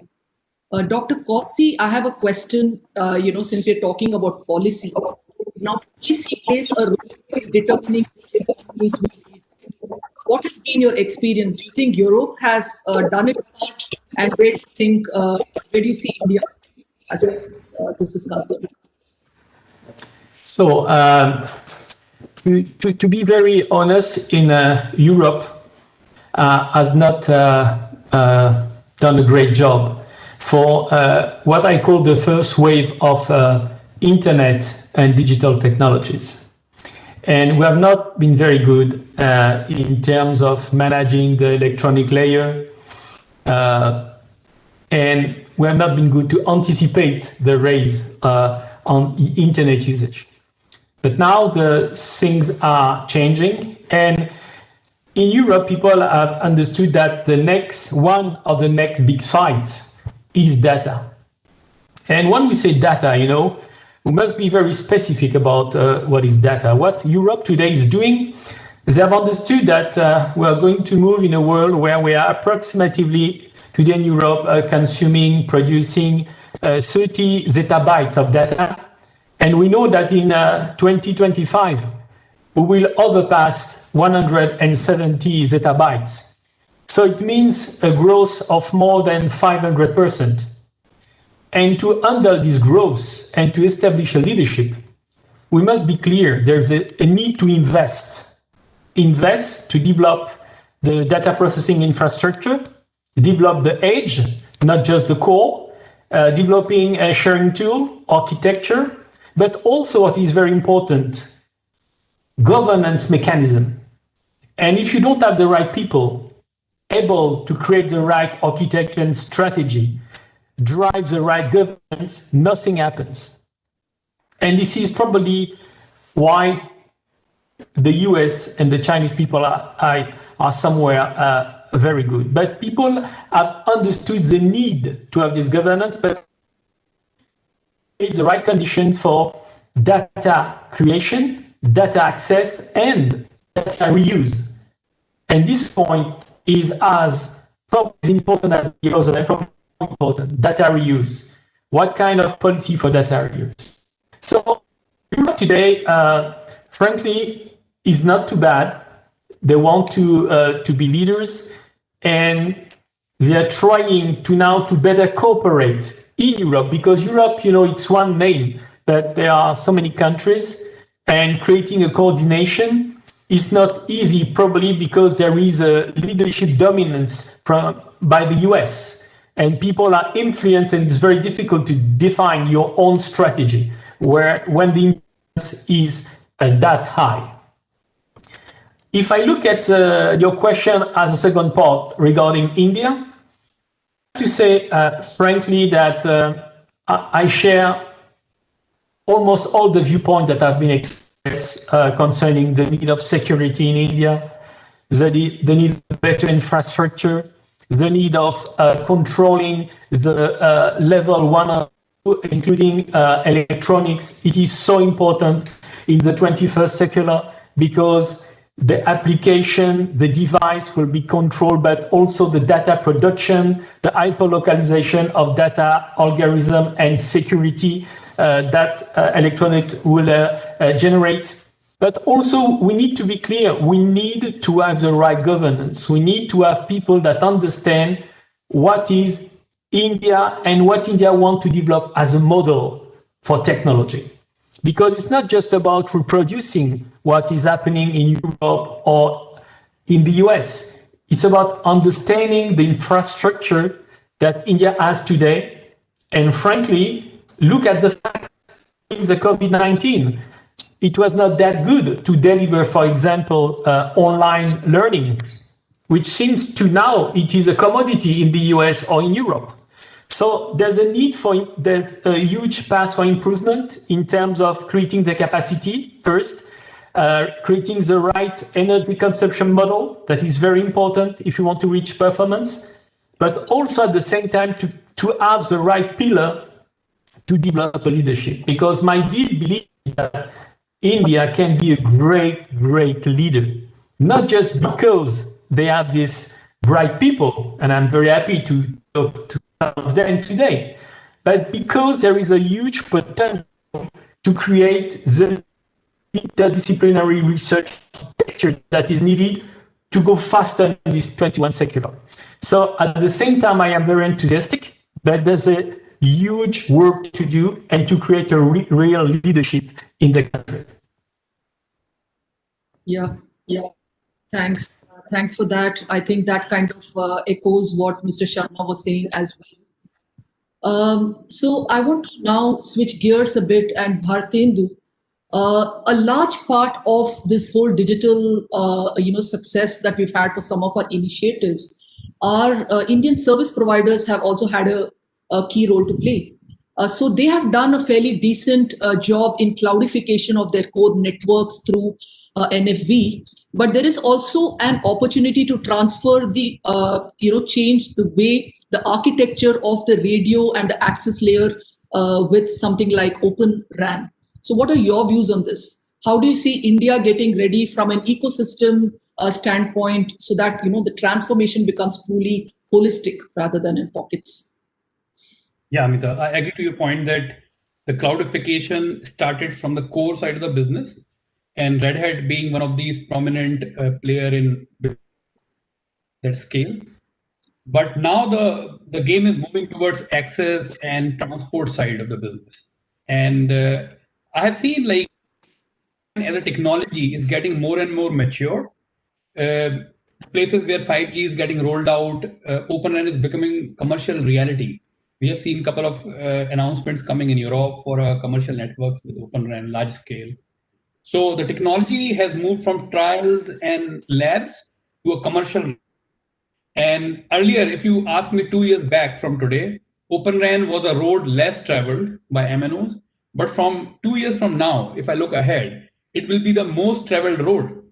Almost everyone in the world is embarking on the journey of Open RAN. And the reason being the same, Open RAN offers that flexibility of choosing bits and bytes on their own. The best of the breed software, hardware, network management can be picked by the operator, more controlled. And as we spoke in the last question, like if we take example of India, it's a very challenging market for any service provider. Today with this pandemic, I have got this data like 15 to 16 GB per month is a usage of an average Indian mobile user who is 150 rupees or maybe less than 200. So on one side of the spectrum charges are costliest in the world, and the revenue which operators are getting is the lowest in the world. So it's a catch-22. What are the options or what are the solutions? I think Open RAN can be one solution which offers innovation in terms of technology, in terms of business case, in terms of new revenue streams. And this is not, this philosophy will go to transport. I have seen in India, a lot of MNOs are talking about cell site gateways, which are on white box, open core, open box microwave, and so on and so forth. When it comes to development of ecosystem in India, India is unique in its own terms. Like we are having 1.3 plus people, so we always have economies of scale. And Indian MNOs are kind of demanding the roadmaps as per their priority use cases. On the other side, system integrators who are of global scale and world class. We talk about Tech Mahindra, Wipros, TCS, Infosys of the world. they are gearing up to aggregate all this disaggregated open technologies and make a solution and take ownership in front of maybe Airtel or Jio, that I will take ownership of this disaggregated technology. So ecosystem is warming up. I have seen MNOs started deploying Open RAN in pockets. Somebody started from a small cell, or then moving to a rural macro. And you will see these trends more and more, Amita, going forward, like next 2 years. And I'm extremely hopeful that in 5G, India will have a lot of Open RAN. Red Hat is also banking big on the opportunities we will see in 5G and edge, and working with our clients on that. Absolutely. Thanks, Bhartendu. Rohan, you heard the various points of view, right? What do you think unique opportunity India has to get its digital infrastructure right, given its emerging market strategy? So we don't have any kind of legacy, baggage, so to speak. Right. So I think before we get on to the opportunities, one of the things which India has been good at, which has at times worked and at times could be in the back, is the Jugaad thought process that Indians have. And I think there is a time that we need to balance the Jugaad story very well, because now we are in a phase where we are probably going to have the largest opportunity because of the kind of workforce that we have, the kind of technology evolution that we've been through, especially through the large SIs, and the scales of economy that we've seen over the last few years from the telecom business, which has really come in.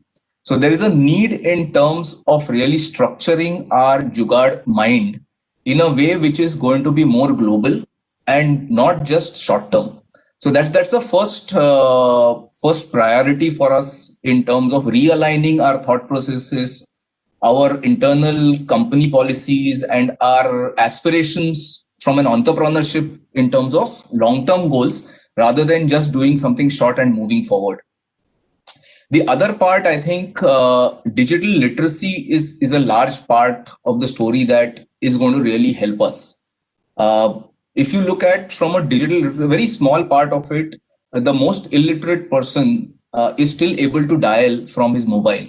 So when you hand over a device, a digital device in somebody's hand, he's able to figure out, maybe he's not able to read it, but he can still swipe and still find the right pictures and memorize a few things and still get on WhatsApp and things like those. So that's the other part, I would say, from an India perspective, which is great. We may not have 100% literacy in terms of writing a name, but we may have eventually a digital literacy, which is the new world to compete in the rest of the world. So these are two areas, if you look at it. If we get these things too right, then the rest of the things will evolve. I mean, the machine learning, AI, bots, all are going to be complementing a lot of things which today may be difficult for people to really understand. The services on demand is a great thing, which is kind of really driving the digital part of the business. So if I look at just the government services, which as a citizen, if they start getting rolled out on the digital front, it makes everybody's life much easier. You have a better productivity for all things. You don't have to probably stand for your electric connection or your telephone connection for ages and then pay off somebody to get things working. So that builds in a lot of efficiencies and productivity gains in a normal life of a citizen, which is another big opportunity. And there is a lot of work happening and technologies coming in.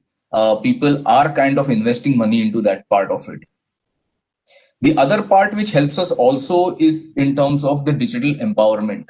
The moment you have digital empowerment happening, you start breaking barriers in terms of caste, in terms of rural, urban.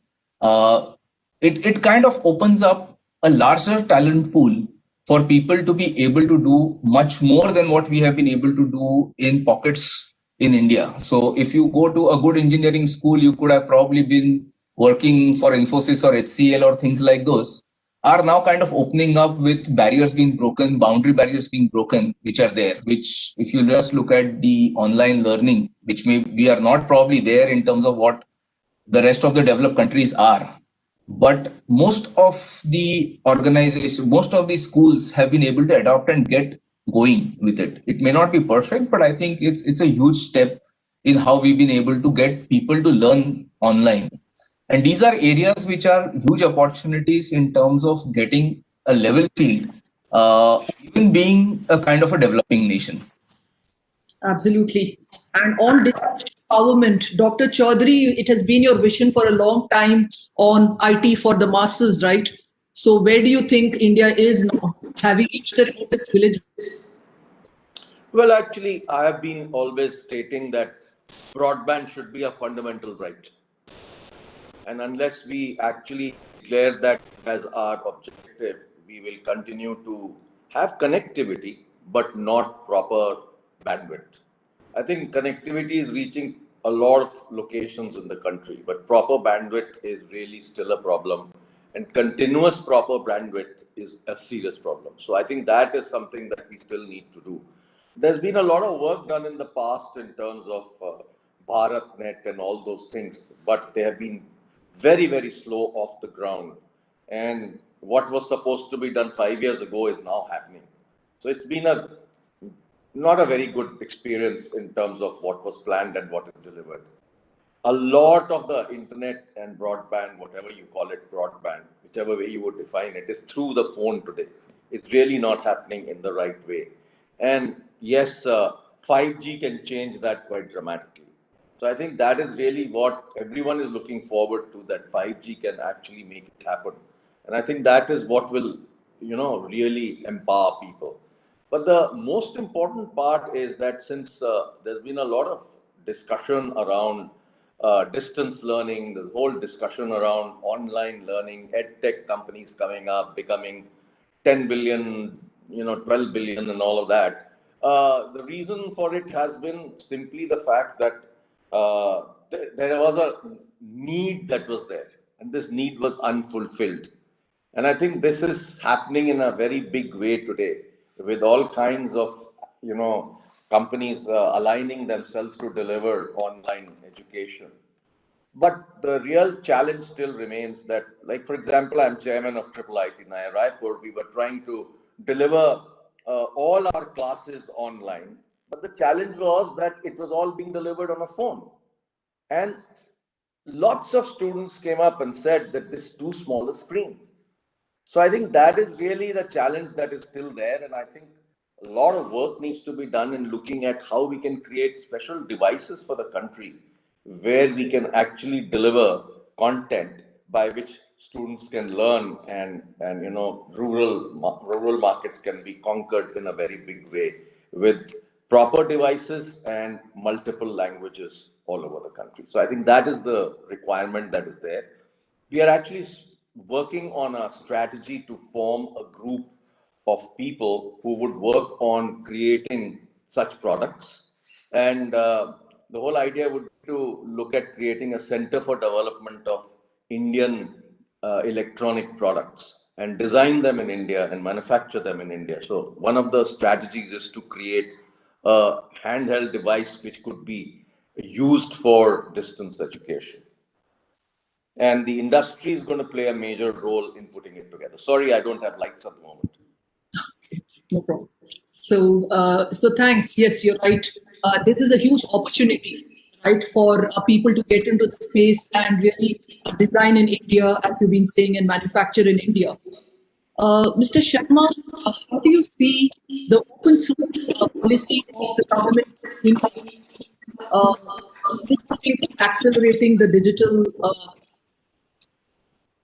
initiative? So, yeah. So open source is a form of public good, right? Eleanor Ostrom said, look, public goods must be non-rivalrous and non-excludable. But India is focused on creating digital public goods. We talked a lot about India Stack, digital sky policy, and the platform for drones, health stack, and things like that. That are digital public goods, but are not open source.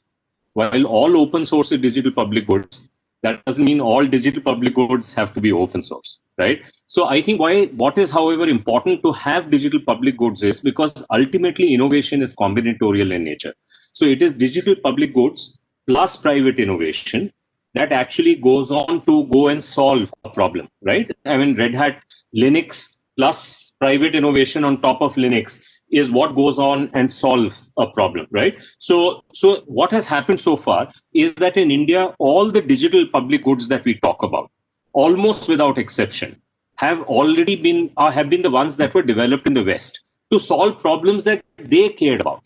Now we have a set of problems that are very, very different. Health, in education, in financial inclusion. So it became important for us to build our digital public goods that are going to be there. And luckily, that effort from 2009, mostly in the hands of volunteers, has been extraordinarily successful, as we talked about a little while back.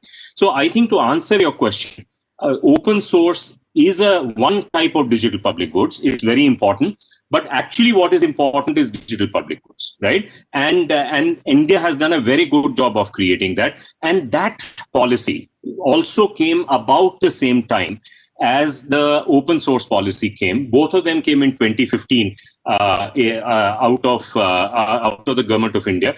And the other policy, which is an equally important policy, is called the Open API policy. Because what the Open API policy does is allow you to be able to use these building blocks, and fashion them into, parts of larger solutions. And by demanding that all major government systems have to be open API, like GST or other systems that have been built, it kind of perpetuates innovation model that is going to be very healthy for us as we go forward. So I think we are on the right track here. Both open source and open API policies work in tandem with each other. And they have been very largely successful. And we'll see them unleashed in the health space in the next 5 years, because that's going to be the next frontier where much of the innovation will happen as we go forward. Absolutely. Yes, and as an open source company, we have been very proud to be associated with several digital India initiatives in the country, far beyond Red Hat Linux, in several areas, including around API management. And we look forward to continuing to partner with several of our clients in the journey. I believe we are right at the end of and bang on time. So I would like to kind of summarize that we are at a very interesting inflection point. There are a lot of positives going our way. There is also a lot of opportunity. The opportunity is a good sign because it means that there is going to be a huge opportunity for Indian startups, to design in India, to make in India, whether it is on the hardware, electronics front, or whether it is on software systems, partnering with the kind of think tanks that Mr. Sharma has in place, or some of the things that Dr. Chaudhary has been driving via the various government initiatives. There is a lot of scope for us to do a lot more, but we have made some headway, and that has been significant. On that positive note, I would like to thank you all for your time. It has been a very good discussion, and it has been my pleasure to moderate this panel. And I wish you all a good evening. Thank you very much. Thank you. Thank you. Amita, that was very well conducted. Thank you. Absolutely. Thank you. Thanks. Thank you, everybody. Bye-bye. Bye, everybody. Bye, Sharad. Thanks. Bye, Rohan. Take Bye, care. Bindu. Ramesh. Bye. Bye-bye. Thank you. Bye.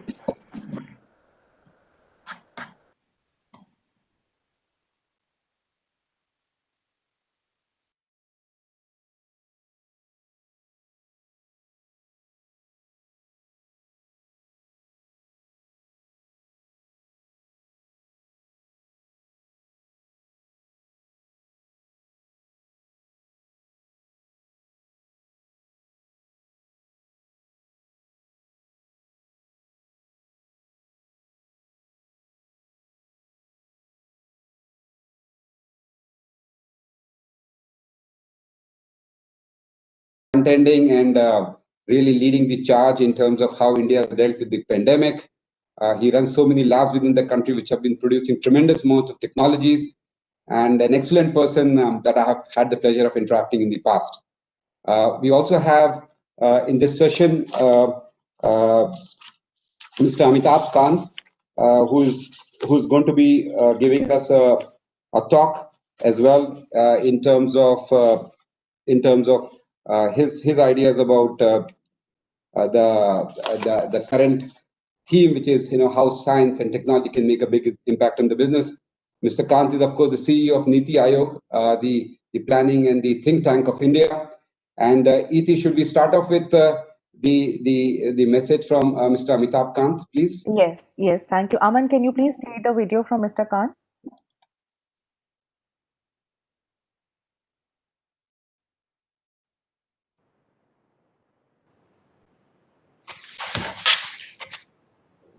Distinguished guests, ladies and gentlemen, it's a great pleasure addressing all of you on the digital economy. Digital infrastructure has emerged as an equally or arguably more significant infrastructure necessity as compared to the traditional infrastructure necessities such as power, water, and roads. The COVID-19 pandemic has not only shuffled the global order, but it has also provided an impetus to the ever-expanding digital infrastructure. Economies across the globe are charting ways to make their digital infrastructure, which comprises the physical resources necessary for the use of data, computerized devices, methods, systems, and processes more resilient, agile, and futuristic. Digital infrastructure has become indispensable to the functioning of society and the quality of life of its citizens. All over the globe, countries have leveraged their digital infrastructure to proactively respond to the ongoing pandemic. Going forward, the resilience of a nation's digital infrastructure could be pivotal in successfully addressing adversities such as the COVID-19 pandemic. India, being one of the most populous countries in the world, is uniquely positioned in the global landscape and has the potential to become a leading force in the new world order. With nearly 500 million internet users in India, a host of indigenous digital services, platforms, applications, content, and solutions are expected to transform the digital ecosystem.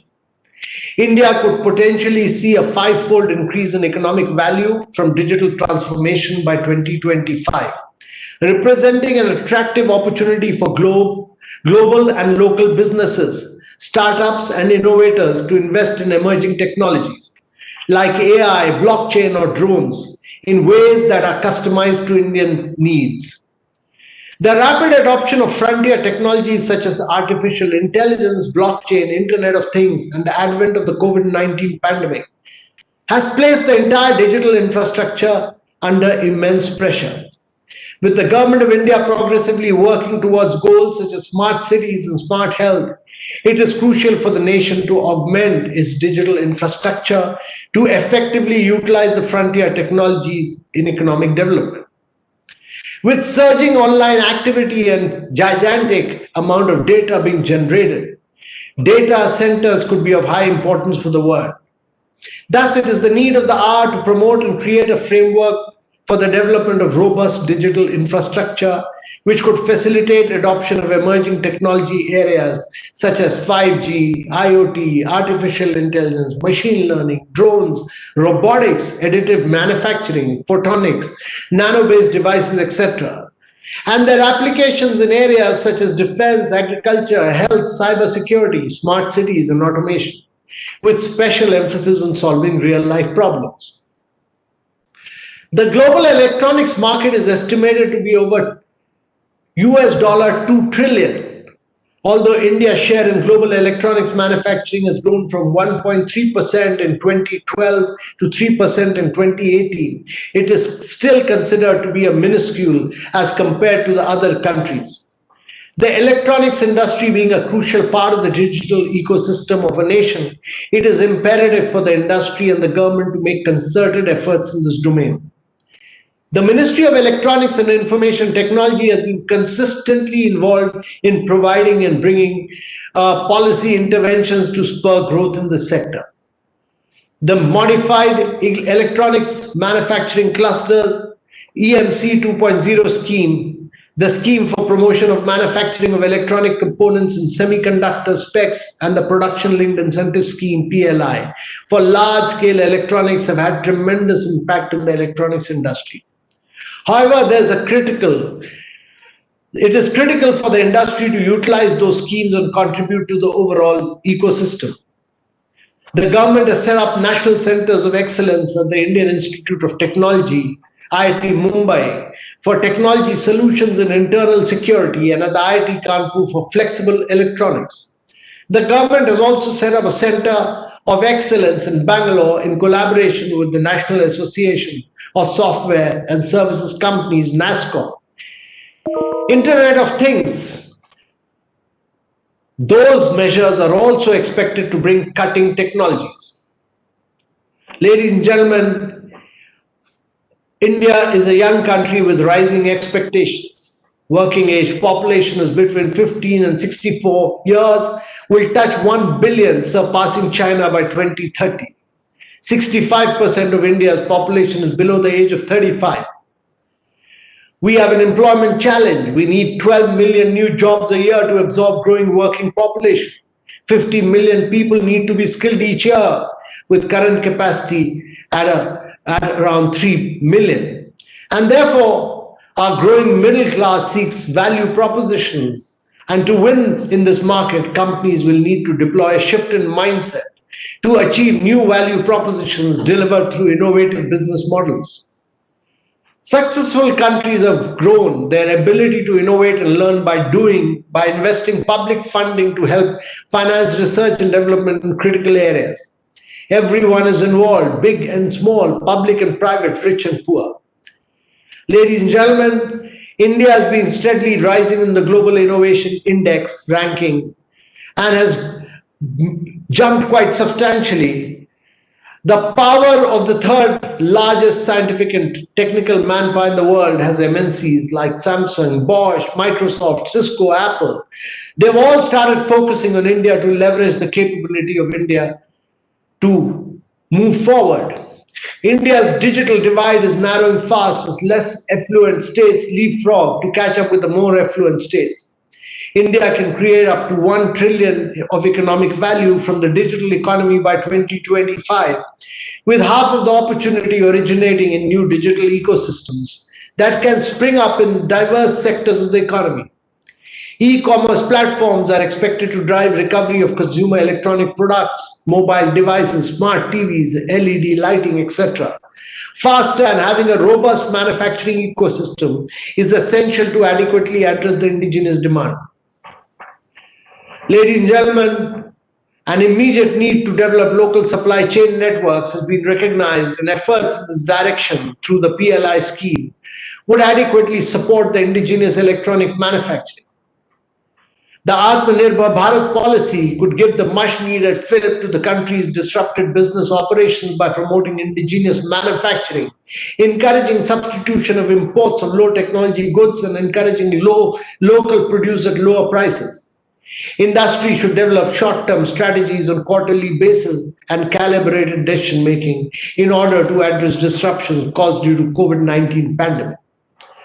Ladies and gentlemen, we are focusing on high quality public and private R&D in areas such as fabless design, set-top boxes, very small aperture terminals, mobiles, consumer and medical electronics, smart energy meters, smart cards, micro ATMs, etc. Ladies and gentlemen, digital is the future, both in private and public sector.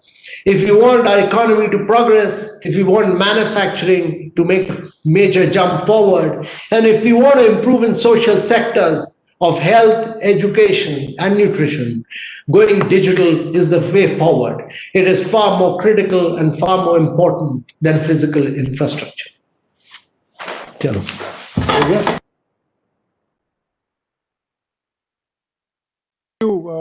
There is an excellent address by Mr. Amitabh Kant. We do have with us the two panelists, Mr. Dr. Shekhar Mande, who is He not only does he head DSIR, the Council of Scientific and Industrial Research, comes Secretary, Department of Scientific and Industrial Research, Government of India. He is a physicist and molecular biophysics is his PhD topic from Indian Institute of Science. He did his postdoctoral fellowship in Netherlands, and he has been a senior staff scientist at the Center for DNA Fingerprinting and Diagnostics since 2001. And then he served as the director at the National Center for Cell Science in Pune. And he is in his current role now. Dr. Mande, may I invite you to give your opening statement, and then we will go in to Sanjay Naik and then have a discussion. Yeah, so there's a very interesting address by Mr. Amitabh Kant, and I agree to almost everything that he said. And that also reflects what Mr. Kant told us about a country's thinking, where it is going towards. And he was absolutely spot on when he was trying to promote all the digital technologies.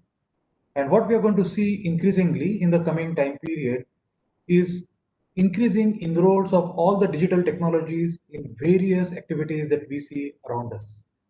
Although Mr. Amitabh Kant mentioned only about banking and other things, but there are many other sectors. There's healthcare, agriculture, mobility, energy, and a whole lot of other sectors actually that we are going to see very increasing pervasiveness of digital technologies and so on and so forth. It is up to us to be ready with that. Mr. Kant also mentioned about the innovation index that we have been doing pretty well. We actually rose from somewhere in the 80s to now somewhere in the late 40s in the last 3 or 4 years in terms of global innovation index. But the thing that is hurting us not going in the top 20s is our ability to adopt latest technologies.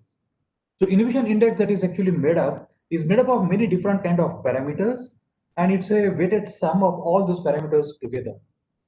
And amongst all those parameters, if you see, one of the things that actually hurts us and where we are pretty low rank is the adoption of technologies in all different aspects that what we see. And we must make sure that different industries actually adopt all the latest technologies and adopt the digital way of going forward, whether be it manufacturing, whether be it transport, whether be it energy, whether be it healthcare, any of those, we actually start adopting these technologies so that we rapidly move forward. Not only the innovation index, but our society starts reaping benefit from all of this. So I'm very glad that FICCI has organized this particular meeting today on the digital technologies and so on and so forth. And I do hope through the message from FICCI, all the industries and all the academia and all will start adopting these latest technologies and especially the digital ones more and more in the coming time. Thank you all very much for having me here. Thank you, Dr. Mande, for opening statement. Sanjay, you not only you're playing the role of the chair of the committee, but you're also a panelist in this session. Of course, you have had your education from the North Carolina State University. Before that, you were in BITS Mesra. And you have a tremendous reputation of working with technology. And, if we Google you, most of it comes back is that how did Sanjay Naik brought Tejas network back from the brink? So you've applied technology in industry and digital technology at that. So I'd love to hear your opening statement, and then we'll go into a Q&A. Thank you, Dilip. Again, as I said, it's been a pleasure on this conference. You've had a fantastic set of speakers so far, and I'm happy to be on this panel. Two things I wanted to mention in this particular session, since it's about industry and science, So the first point I wanted to make was that as a country, India has been in the technology sector, and a lot of my comments are related to ICT sector, but I'm sure they're relevant to other sectors as well in terms of technology. Is we have been a very large consumer of technology. We've been using, say, cellular technology or mobile technology or electronics, or many other areas. So India has been a very big market for consuming technologies. We've also been providing lot of high-tech services to the world, which were again very well known for. Our IT industry is very good, our pharma contract research is very good, and so on and so forth. I think there's a third dimension that needs to get added now, that India really should become a product and a solutions nation as well, which basically means that we should aspire to move up the value chain, create our own high-tech products. And there's a very good economic reason to do this. Mr. Khan talked about $1 trillion opportunity in digital. If we don't do much, we will have to import a lot of that, which I'm sure we don't want to. The second reason is that the capabilities exist. I think as one of the largest pool of technology and scientific manpower, the capacity that the different educational institutes and labs have built over the years, India is one of the few, probably top 3 countries in the world who can actually do it. Many other countries may want to do it, but they don't have the capabilities. But India has the capability. So there's an economic reason, there's a capability reason, and that's why last week, actually, when Prime Minister Modi at one of the conferences mentioned that the real vision of Atmanirbhar Bharat is to design and make products and solutions not just for India but for the world. So that was the first point I wanted to make. The second point I wanted to make was about the use of science and R&D funding for a larger impact on business. So I think yesterday we heard, Dr. Desh Deshpande from MIT, who has been involved with a very successful, an impactful program in terms of marrying academics to business success. And his point was that innovation plus relevance actually equals impact. So what I was going to suggest as something that we should do in the country, and there was another speaker, Vivek Vadra, yesterday, who mentioned that a lot of the big and the most successful tech companies that we call in the world today, from Google to Uber to Amazon to many others, haven't been inventing anything fundamental.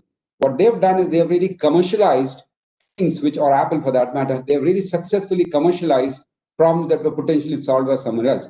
So there is a merit into looking at what India should do. So what I have a suggestion is that we should probably, and for a lack of a better thumb rule, we should have an 80-20 rule, for instance, where 80% of the R&D funding, the public funding, could be used for applied research, which could lead to business success. This could be R&D for funding, R&D for commercialization at the optimum level, not at the suboptimal level, from the life cycle, from startups to scale-ups, even to get IPR or transfer of technology, which is easily available from abroad, so that we don't have to reinvent the wheel. So that's part one. And maybe the 20% should be done on basic research. This is for critical areas where we have to be self-reliant, where it's very hard to procure new technology, for capacity building, the know-how, know-why, and also for solving what I call uniquely Indian problems. And there are many, many such problems which are not just unique for India, but for a large part of the world, whether it's Africa, whether it's Asia, Latin America, and so on. So I would really say that a good optimal model needs to be developed in terms of how do we use our public funding to make the largest business and societal impact. That's really where I would pause right now, Dilip, and then I would love to, of course, participate in more during the session today. Thank you, Sanjay. You've actually put a very new paradigm to this whole discussion, really from being a consumer to creator.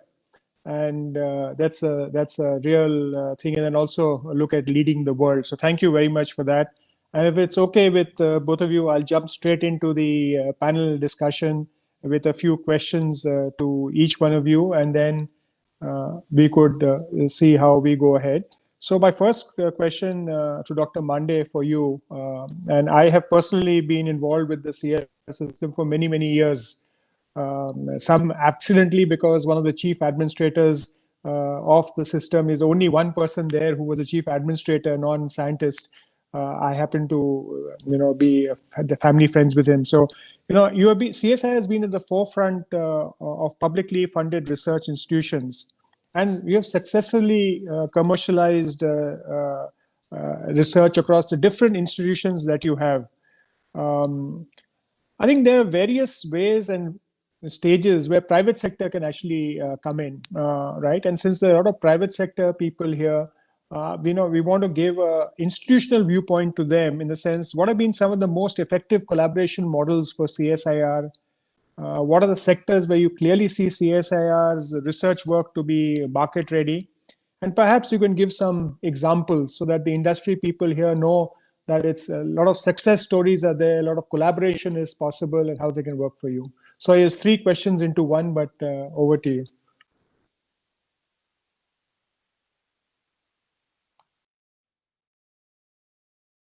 So you're muted.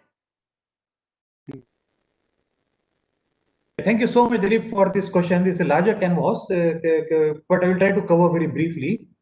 As most of you know, that CSIR is the only publicly funded R&D organization that existed pre-independence, and therefore there are a lot of things that have happened in CSIR are actually kind of the coincident with the history of the country. So many of those actually is very difficult to believe. Once something disruptive change happens in society, how the life was before the disruptive change. And the example that I'm very fond of giving is the internet and email. There was life before internet and email, right? I mean, the guy started using email probably sometimes in the early 90s or something, maybe 1990, 1991, around that time. But their life existed before that. And that all life was actually postcards and making trunk calls to our parents once in a month for 3 minutes and so on and so forth. But now we can't imagine that the kind of world we live today.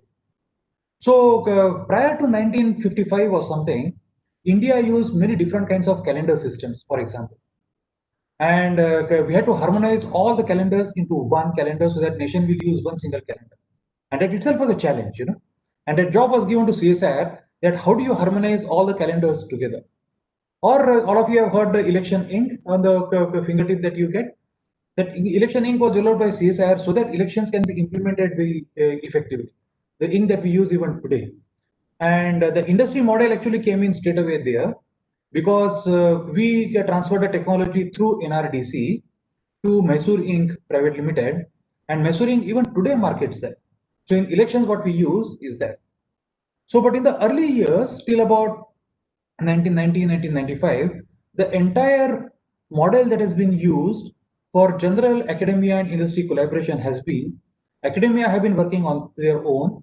They develop certain things, prototypes and all in their labs, and then they look for industry whether you would like to actually have commercialize this in particular one. Right? That's a model that we have actually used throughout till recently. But the paradigm has shifted. In about 10 years, the paradigm has completely shifted. In fact, in the Western world, it shifted much earlier. And we realized very early, we realized about 10 years ago that from the beginning, if the problems are well defined, right? I mean, what kind of problems we all confront in society or wherever or industry confronts, and these problems early on can be taken up by academia and handle the industry together, and then we develop solutions together. You know, I mean, this kind of paradigm has only started evolving in the last about 10, 15, or maybe 20 years. You know, prior to that, as I said, all the paradigm was we do something in the labs, academic labs, develop some prototype, develop some model, and then ask for an industry to take it up for commercialization of that. The second thing that we have learned very recently is that the many things that academia is capable of are generating technologies which are fairly low level of TRLs. You know, TRL 1, 2, 3, something what academia would very typically do, what Sanjay also was referring to as basic research and so on something. But to translate TRL 3 into TRL 8 or 9 is a challenge by itself. And if the technology is not mature, in the classical model of academia industry interaction that I told you, there is a gap. And once again, we have learned to fill this gap up only recently. In the last few years, once again, last about 8 or 10 years, we have realized that there is a very powerful way of translating that gap by means of startups and MSMEs and so on and so forth. So if now actually we have academia working on some very fundamental basic work that brings a technology to a particular level, we train our younger entrepreneurs so that they take it up and convert that into higher TRLs, and then entrepreneurs themselves actually make it big on themselves, or they collaborate with industry so that TRL 7 or 8 or 9 can actually taken up, TRL 5 or 6 can be taken up to TRL 8 or 9 or something like that. You know, so these are the kind of models that are evolving very rapidly, and all of us, including CSIR, actually is evolving in that particular direction as far as academia industry is concerned. You asked me a very tricky question that what are the sectors that we see CSIR's research is going to be towards market ready. As you know, that CSIR has about 37 labs across the country, and we span the major sectors, you know, whether it be aerospace, whether it be petroleum, chemicals, mining and metals, and so on and so forth, biotechnology. So we have large number of sectors that we span, and in each of these, we actually have our own ambitions. in each of these, we have our own aspirations. For example, in aerospace, we aspire to be a leading aerospace manufacturing country in the future. In fact, all the futuristic aircraft in the civilian space is what we would like to undertake. And in fact, some of those are already undergoing in our National Aerospace Laboratory in Bangalore right now. But aerospace also, there is a paradigm shift that is happening, especially in space. Today's communication depends upon communication satellites. We believe that this paradigm could shift to what is called as high altitude platforms. So the high altitude platform kind of planes, which are UAVs, but they fly at something like 60 or 70,000 feet instead of the satellites which fly much higher, or the aeroplanes which fly much lower. These high altitude platforms are clearly going to give an edge to communication in future, and we are already into it. The next about 18 to 20 months, we will have our first prototype ready to fly. And if that happens, we can actually bring in the next set of revolution to the country or to the world. Not that we are the first one India is the first country to start working in that particular direction. There are other countries which are working in this direction, but we are also there right in the front at this moment. In terms of fuels, in terms of energy, in terms of health, we are all of there for many of these futuristic areas. Fuels, for example, how do we reduce our dependence on fossil fuels, right? And are there alternate source of carbon that we can use for all of this? And that's exactly what CSR labs are trying to do, that we can actually find alternate sources of carbon. To go a step further, we are also looking at hydrogen as a potential fuel. And very recently, we demonstrated in collaboration with KPIT in Pune, a car can be run on a fuel cell. We successfully demonstrated a small car can be run on a fuel cell. There's the first example that has been demonstrated in India that CSIR and KPIT together, we worked out as together. So these are the many futuristic areas that we're working together. And as I said, there is a paradigm shift. And therefore, we are looking for industry from very early on in our collaborations. And all the industry people who are listening to me right now, please do feel free to contact us. And there are many, many futuristic things that we are working on. We can actually develop them together. We are also not agnostic to the startup ecosystem. And that also we'd like to promote. So all of it, actually, what I've said is that research work done in the lab, working together with MSMEs and startups, working together with industries from early on would be the key for all the future of India, for our people and of humanity. Thank you. I am very familiar with that. Like I said, the Automotive Association, Society of Indian Automobile Manufacturers, actually collaborated with IIP Dehradun. Delhi has this huge pollution problem. So one of the things we're using CNG was to get high NOx and therefore, particulate matters condense around that. And since you mentioned hydrogen, it actually reminded me, we took existing vehicles from the fleet on the road and started injecting with the different blends of hydrogen and CNG. And we came to a kind of absolute value in which you could use a CNG hydrogen blend without altering the engines and without altering the delivery system, without altering the pumping system at the CNG stations. And we came to that. This was done in 2008, 9, and 10, right? And we demonstrated these things using it. And you'd be happy to know that the trials in Delhi are happening exactly nearly 10 years later with the same thing which has been developed under the CSR system. I just wanted to say that there are opportunities in this sort where we can work together. Sanjay, I'll come to you so that, before I come back to Dr. Mande. And you mentioned about product and solutions in your address, right? So if you look at it, R&D and IPR creation can lead to a lot of valuable product companies, right? And if you look at it in the ICT space, we are only in the solutions business or services business. We have a few product companies as well. What are the challenges do you see for product companies from India?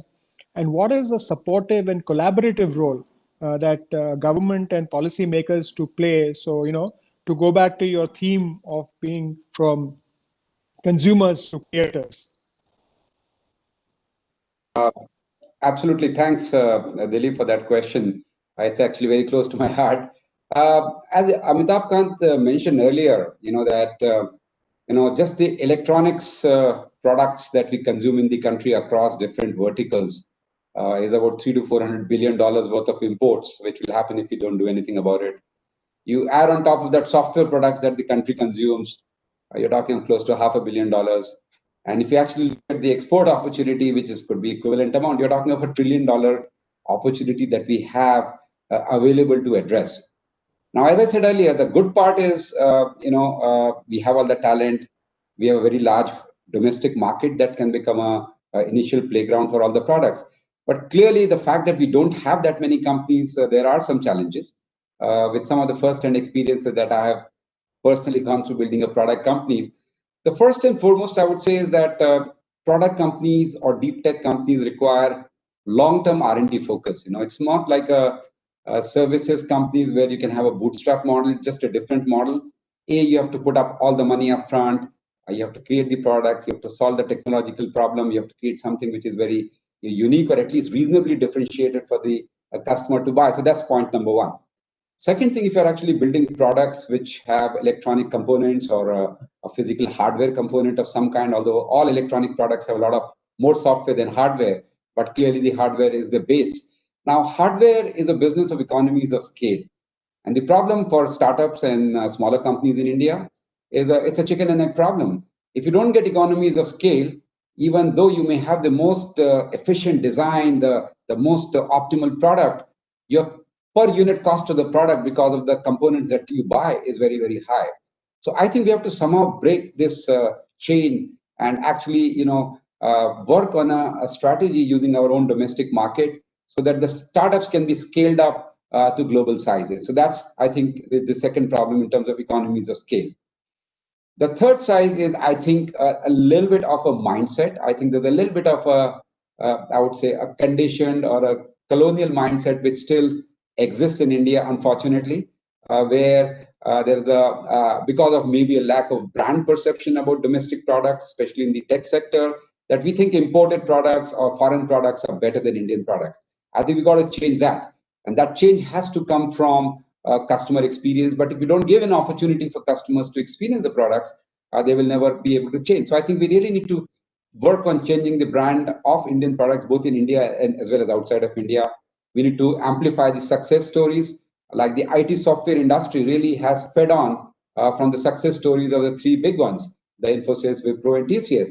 And because they did so well, we have maybe 30 other companies after them and another 300 after them who have built a fantastic business out of the country. So I really think there's a lot of confidence and brand building that needs to happen. The other approach, I think, which I find out a lot, both among entrepreneurs and larger extent, I would say, among policymakers, is we get conditioned very easily, maybe due to vested interest from some of the foreign people who just want to continue to export to India and they don't really want India to become Atmanirbhar in a real way. And we heard Professor Paul Raj yesterday and even Vivek Wadhwa from Harvard talked about it, is that rather than worrying about what we cannot do, we should focus on what we can do. So let me give you a very simple example in the context of ICT products. So we always hear, oh, we don't have a fab, so we can't do everything. Oh, what are we going to do? So let's start up with a fab. And then fab requires a $10 billion of investment, and that becomes a non-starter, and then we don't do anything. I would say let's just have a different mindset. So let's say, what can we do? So what we can do, and again, it goes back to my earlier comment, is that applied research. Someone has invented the problem. We just need to make a better use of that solution. So if you do system design, which is putting together the hardware, the software, etc., that itself captures probably a lot of the value. And one must understand a very glaring fact that I was made aware of very recently, that, for example, in telecommunication equipment, which is now becoming so critical for the world, we talked about the backbone, the digital infrastructure. You'd be surprised to know that if you take non-Chinese engineers working in the field of telecommunication equipment design and development, maybe 50% of the world's people, world's companies who are designing telecom equipment are actually located in India. If we talk of chip design, we all say, oh, India doesn't have chip capabilities. It's all the Western guys and the Japanese and Taiwanese and Chinese. You'd be surprised again that if we take ex-China, more than 50% of the people working in chip design industry are actually happening out of India. So there is a possibility of doing fabless chip design. And by the way, a lot of these people, everything that I mentioned, may be doing work for hire for global OEMs. But the point I'm trying to make, the talent exists in India, in our ecosystem, and we just need to make sure that talent is used. So one is doing system design, software development, and putting the whole thing together. And that itself is very high value. The second thing which we can easily do is fabless chip designs.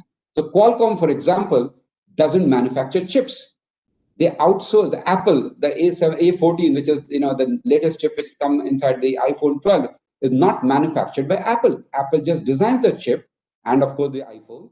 And Taiwanese TSMC actually manufactures the chip, and Foxconn, manufactures the phone.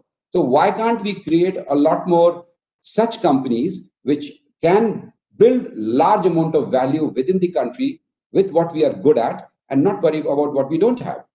The contract manufacturers like the EMS assembly, they're all possible in India. We have 10x the capacity of all the telecom equipment India needs for its own consumption today, because there is so much of EMS or electronic manufacturing or contract manufacturing capacities available.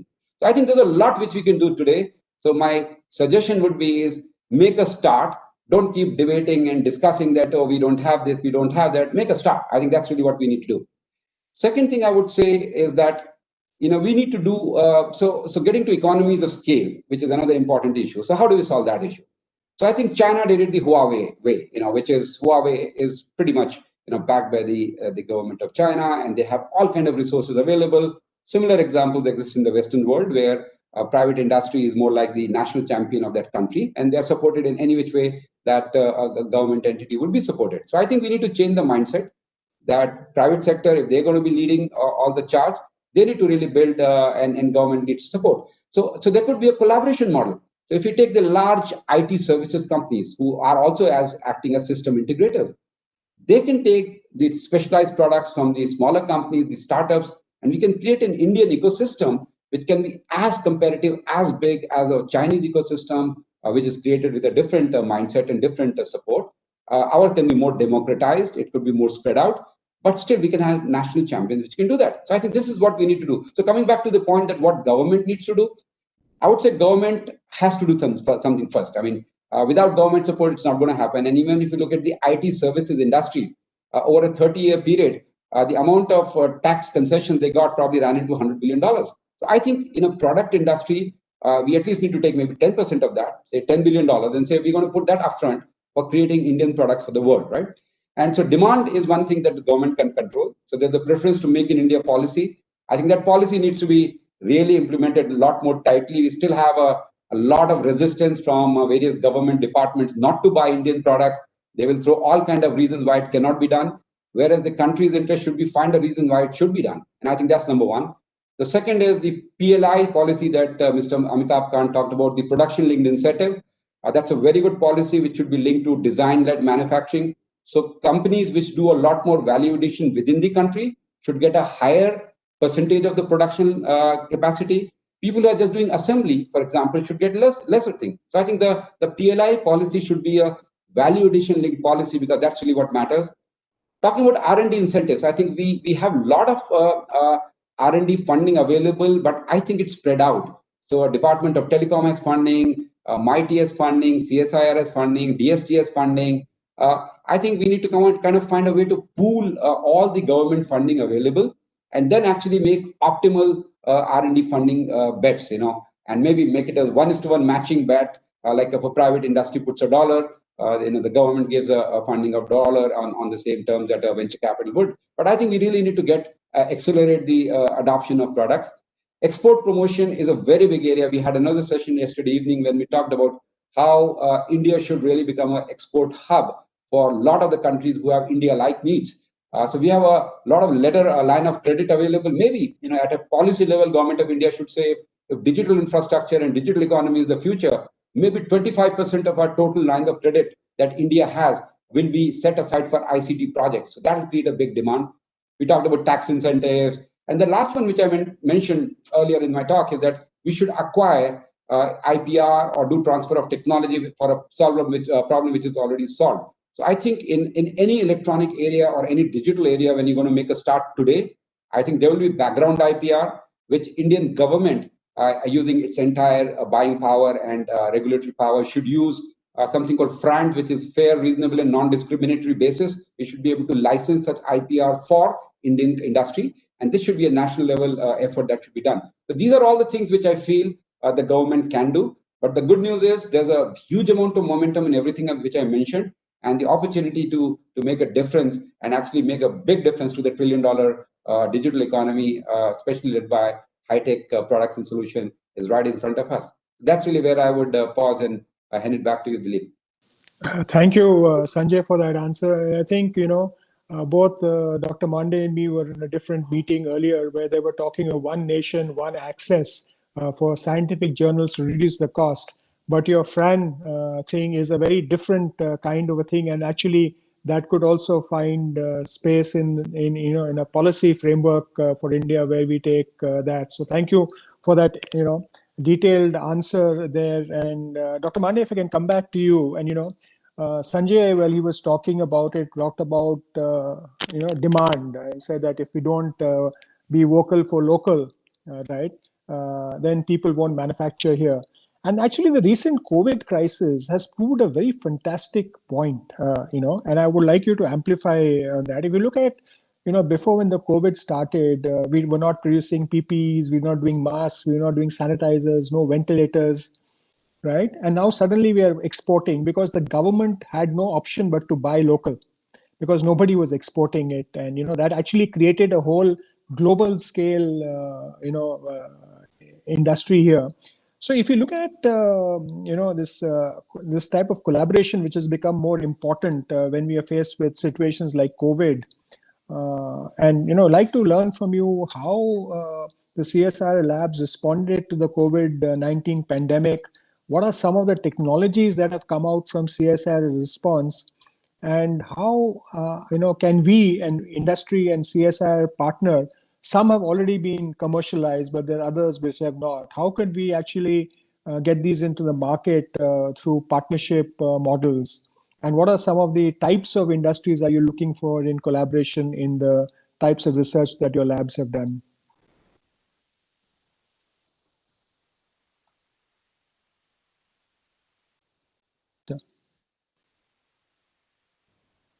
Sorry, I keep forgetting that I'm on mute. So thank you for that question. CSR, I'll just answer this question from CSR perspective, but I'll also comment at the end towards the Indian R&D in general about COVID mitigation. So we started working on this particular situation sometimes in early March, and that coincided with the WHO calling it a global pandemic. In fact, we actually started thinking in late February that should situation arise, how are we going to work on COVID? So two fundamental principles that we actually decided that we are going to follow in the entire COVID mitigation strategy, the R&D that we do, and how are we going to address each of the issues in COVID. So we first defined 5 different verticals. The first one was surveillance, digital and molecular. The second one was diagnosis. The third one was interventions, drugs and vaccines. The fourth one was medical equipment. And the fifth one on supply chain logistics. So we started working on these 5 verticals, and 2 basic principles, as I said, we said that we are going to work on. From the very beginning, on whichever work we undertake, we would have identified an industrial partner, right? So we'll ask multiple industry partners whether you would like to work with us on this or not. And if all the industries say that no, we are not interested in this, we would not even touch that particular area or that technology. That's what we wanted to develop. Number 2, we said that everything that we do in that has to be available in India. So all the raw material we have to have available in India, or at least the capability of making that in India. So we don't depend on, for example, sensors and this and that, because that becomes then a limiting factor to import from any country, right? So we are the 2 fundamental things that we decided we're going to work on. And the success was phenomenal. I mean, I wrote personal letters. I must have written to about 25, 30, 40 different top industrialists in the country, absolutely top industrial houses. And to their chairmen and their CEOs and MDs and all, I wrote personal letters myself. And the response was absolutely phenomenal.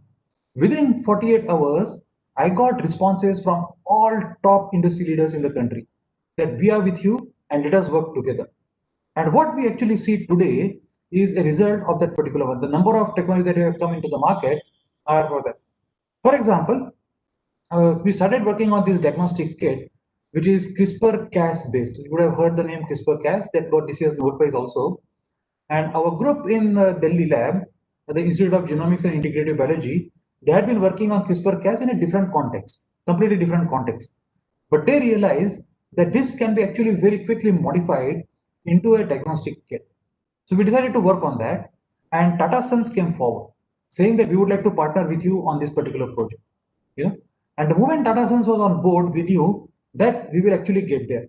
And within 2 or 3 months, we were able to convert this entire thing into a diagnostic kit. What is today now called, we call it Feluda, right? But the Tata Sons have decided to call it Tata MD Check.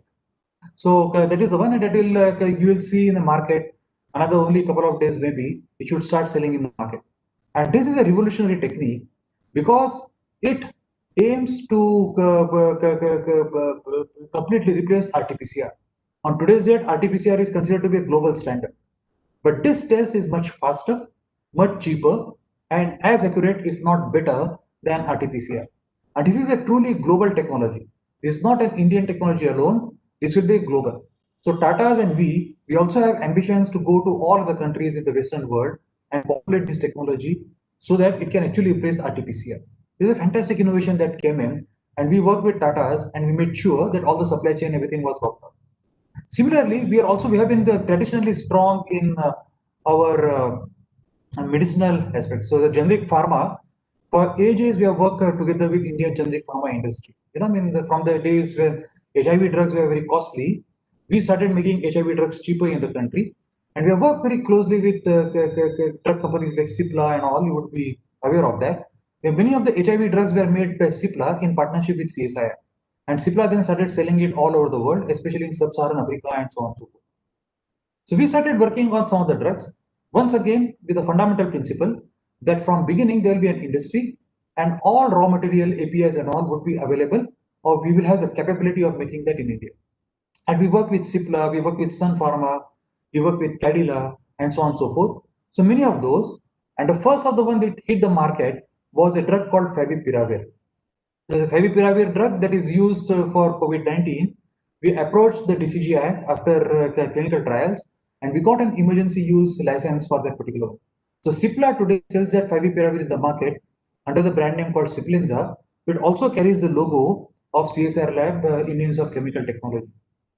Similarly, we started working on PPEs very early on. With PPEs, we actually worked on with MSMEs in Bangalore. We worked on ventilators. And the ventilators, believe it or not, our National Aerospace Laboratory generated a ventilator from their own expertise in all the air handling and so on and so forth. And although they do a very high-end work, but they were able to generate their expertise into generating ventilator. And on today's date, Delhi government has placed an order on 1,200 ventilators on us because they think that Delhi is going to go through some sort of an emergency situation, and we are going to supply a large number of ventilators. We made emergency hospitals, the hospitals which can be fast deployed together. The hospitals can be made within 7 days time, flat 7 days. So if there is any area which requires fast deployable hospitals, we partner with agencies such as L&T and all, and we have actually now orders from Himachal Pradesh to make 50-bedded hospitals in 3 different locations. So as I said, there's been a very good learning experience, not only for CSIR, but for entire academia. And I would believe that even industry has actually learned from this experience. And what you correctly said in the beginning, that where we used to import things, we have not started as a net exporter of those things. It is a fantastic experience in the last 11 months. And let us continue in this particular experience, learn from this experience, and let us continue this journey together, all of us. Thank you. Thank you, Dr. Mandey. Just as an aside, I happened to be in the press conference in which Tata Sons actually announced the Feluda project for the simple reason that Dr. Sangeeta Reddy, the president of current FICCI, is also of Apollo Hospitals, and she is the execution partner for Tata's for bringing it to market. So, I mean, there's a direct FICCI CSIR connect in the recent past on COVID. There, I just wanted to just share that bit of information for you. And I believe, if I could hear, from what she was telling, either Dr. Paul, VK Paul, that it has got a huge other applications in even areas like TB and other aspects which are very particular to India. So that's a very good example that you said. And I'm also aware of some of the other labs in the area of food and all, what has been done in that. So thank you very much for sharing that. So coming back, we have another few minutes to go. So I'll come in for a very quick question to you, Sanjay, then back to Dr. Mande later. I mean, you're an expert in the telecom sector, and you are really there. So when we went in for the wireless, thing, we leapfrogged telecom density and all of that. Now a lot of people are talking of the next generation of equipment and all. Okay, how do we as a country, in the telecom sector, identify the key trends? What are the key trends, and how do we develop a kind of a partnership with the scientific institutions to make India at the forefront of cutting edge technology in these sectors, especially because artificial reality, virtual reality, that whole digital aspect, right? Is also controlled by certain country and certain companies, and there's a fear of security in others. So what is the way forward, and what are the key trends you see, and how can we develop a collaborative model there? No, absolutely. In fact, what I'm just taking a little bit from the COVID experience that Dr. Mande talked about. I mean, what COVID has done is, in my mind, accelerated or catalyzed a lot of digital applications, which in turn are putting a lot more stress onto the telecommunication infrastructure, which is pretty much becoming the lifeline of nations, right? So the major trends, if I see in the telecommunication infrastructure, are really three, I would say. Two of them are actually technology, and one is a non-technology trend. Let me first talk about the two technology trends. So really, the whole all-pervasive wireless broadband, 4G, coverage, which is almost now become universal, going to 5G, which will be a much faster technology, which will be building networks of machines rather than network of human beings, which 4G does. Which will have applications across Industry 4.0, as you rightly said, low latency networks for telemedicine, remote, operations, assisted driving, AI, AR, VR. I mean, the whole bunch, right? So 4G and going to 5G is one big technology trend, complemented by space. And in fact, as Dr. Mande highlighted earlier, that I think India being a space player is actually going to make a big difference as well, because there will be lots of, in a country like India, there's a lot of pockets which you cannot cover with fiber or with a traditional wireless network. So that's one trend. The second trend which is happening is what I would call the dense fiber networks in the world. So the way the world is going to be, say, 50 years from today, you'll have three pipes, coming into every home. Of course, there's a water pipe, there'll be electricity pipe, and there would be a fiber pipe. The fiber really would be the one which would give you today 100 megabits, a gigabit, maybe 10 gigabit, and that will basically continue to scale up. So wherever in the world you will be taking fiber, and the 5G infrastructure cannot be built if you don't have a fiber network. So that's the second technology trend, that fiber to the home, fiber to the premise, which is going to be there. And even in advanced countries like Europe or in UK, less than 10% of the homes have fiber. Entire rural North America doesn't have fiber in terms of homes. So I think there's a big trend happening. And the third one, which I said is a non-technology trend, is a very interesting geopolitical situation which is emerging, where countries around the world, operators around the world have expressed a very important criteria for their network selection, which is trust. And I think trusted networks, which cannot be compromised, is now becoming a very, very critical thing. And these are all the three trends where I think India has a role to play. India should have a role to play.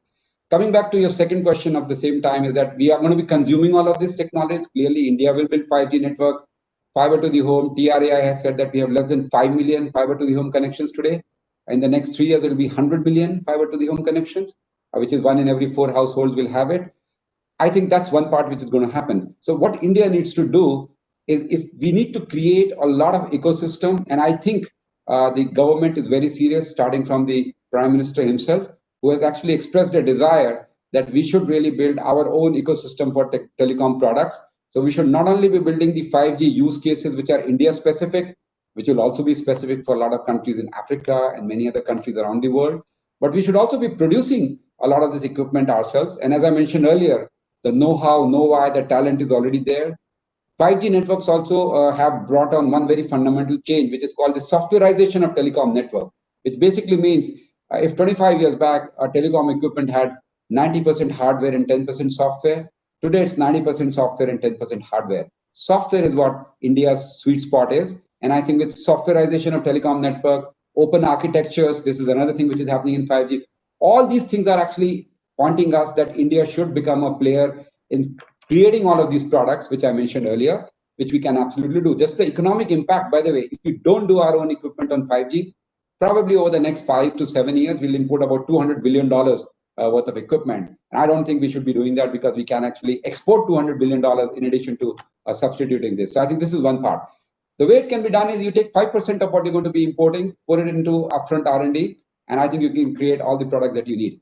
So I think the opportunity for India in terms of going forward is really to take our learning experience of the last 5 years in particular, and probably the last 1 year in more detail, where we really migrated from a traditional economy, traditional way of doing things, to digitizing every possible thing that we can. And the country ran almost seamlessly over the last 9 months because of the robust digital infrastructure we have. So the combination of a network infrastructure, of the robustness that we have, which is BharatNet in the rural areas, 4G in the cities, the foundational software like Aadhaar, the UPI, the everything else, and all the apps on top of it, the e-governance, the Aadhaar Setu, and direct money transfer, banking apps, the troika of network plus foundational software plus the apps.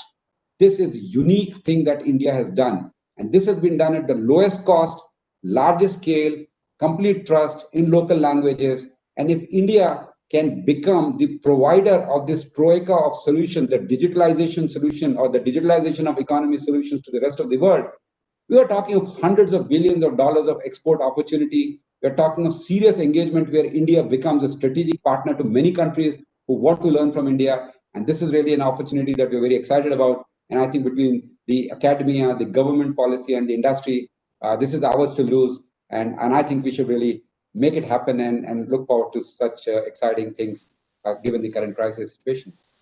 Thank you, Sanjay. And really, Dr. Pandey, the last thing to you. There's a lot of talk, and I come back to the other meeting that was happening is that how do we done at the policy level to incentivize and encourage science and industry collaboration and achieve large financial and societal impact, and what would your 1 or 2 or 3 asks from industry be to actually catalyze that effort? I'll be very brief once again.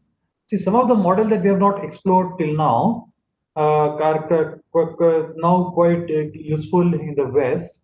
Is there something, for example, there is a model called triple helix, in which academia, government, and industry come and work together on well-defined problems, right? And the industry becomes a committed buyer of something which actually a technology that can come out of this particular triple helix. Or at least industry has the first right to refuse, which invests in that particular technology to be developed, and the technology developed together in collaboration with academia and government.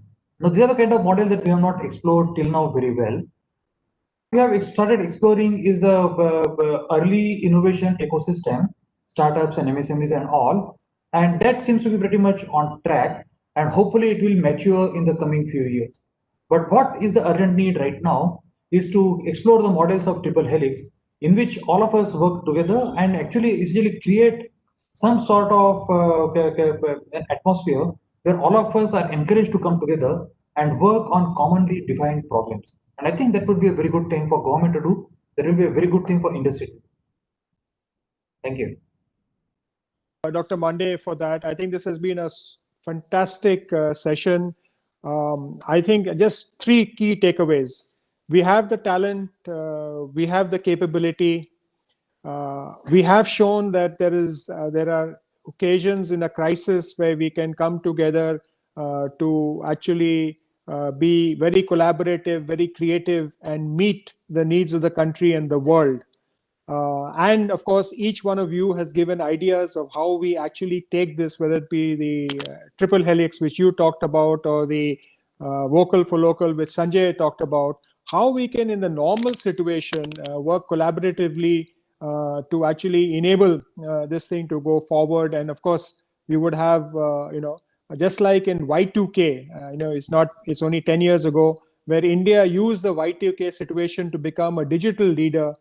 Perhaps the COVID situation, the learnings of how we converted the crisis into an opportunity in the COVID situation will make us a leader in the whole digital infrastructure, digital space, and in the collaborative space going forward, where we will not be consumers of technology, but really creators in a collaborative way and give to the world as we had done in the past. So to Dr. Mande and to Mr. Sanjay Nayak, a very warm thank you for being here, for sharing your experiences, and to all the audience who've been good. Sorry for not taking questions from the audience, but at this point of time, I will end this session. And Iti, would you like to announce the next session details so that we can go on from there? Again, thank you, Dr. Mande, and thank you, Sanjay Nayak. Thank you. Thank you, sir. And ladies and gentlemen, we'll reconvene tomorrow at 4 o'clock when we'll kick off the sessions for healthcare and AgTech tomorrow. Thank you. We look forward to you all joining back the sessions. Thank you. Thank you, Sanjay.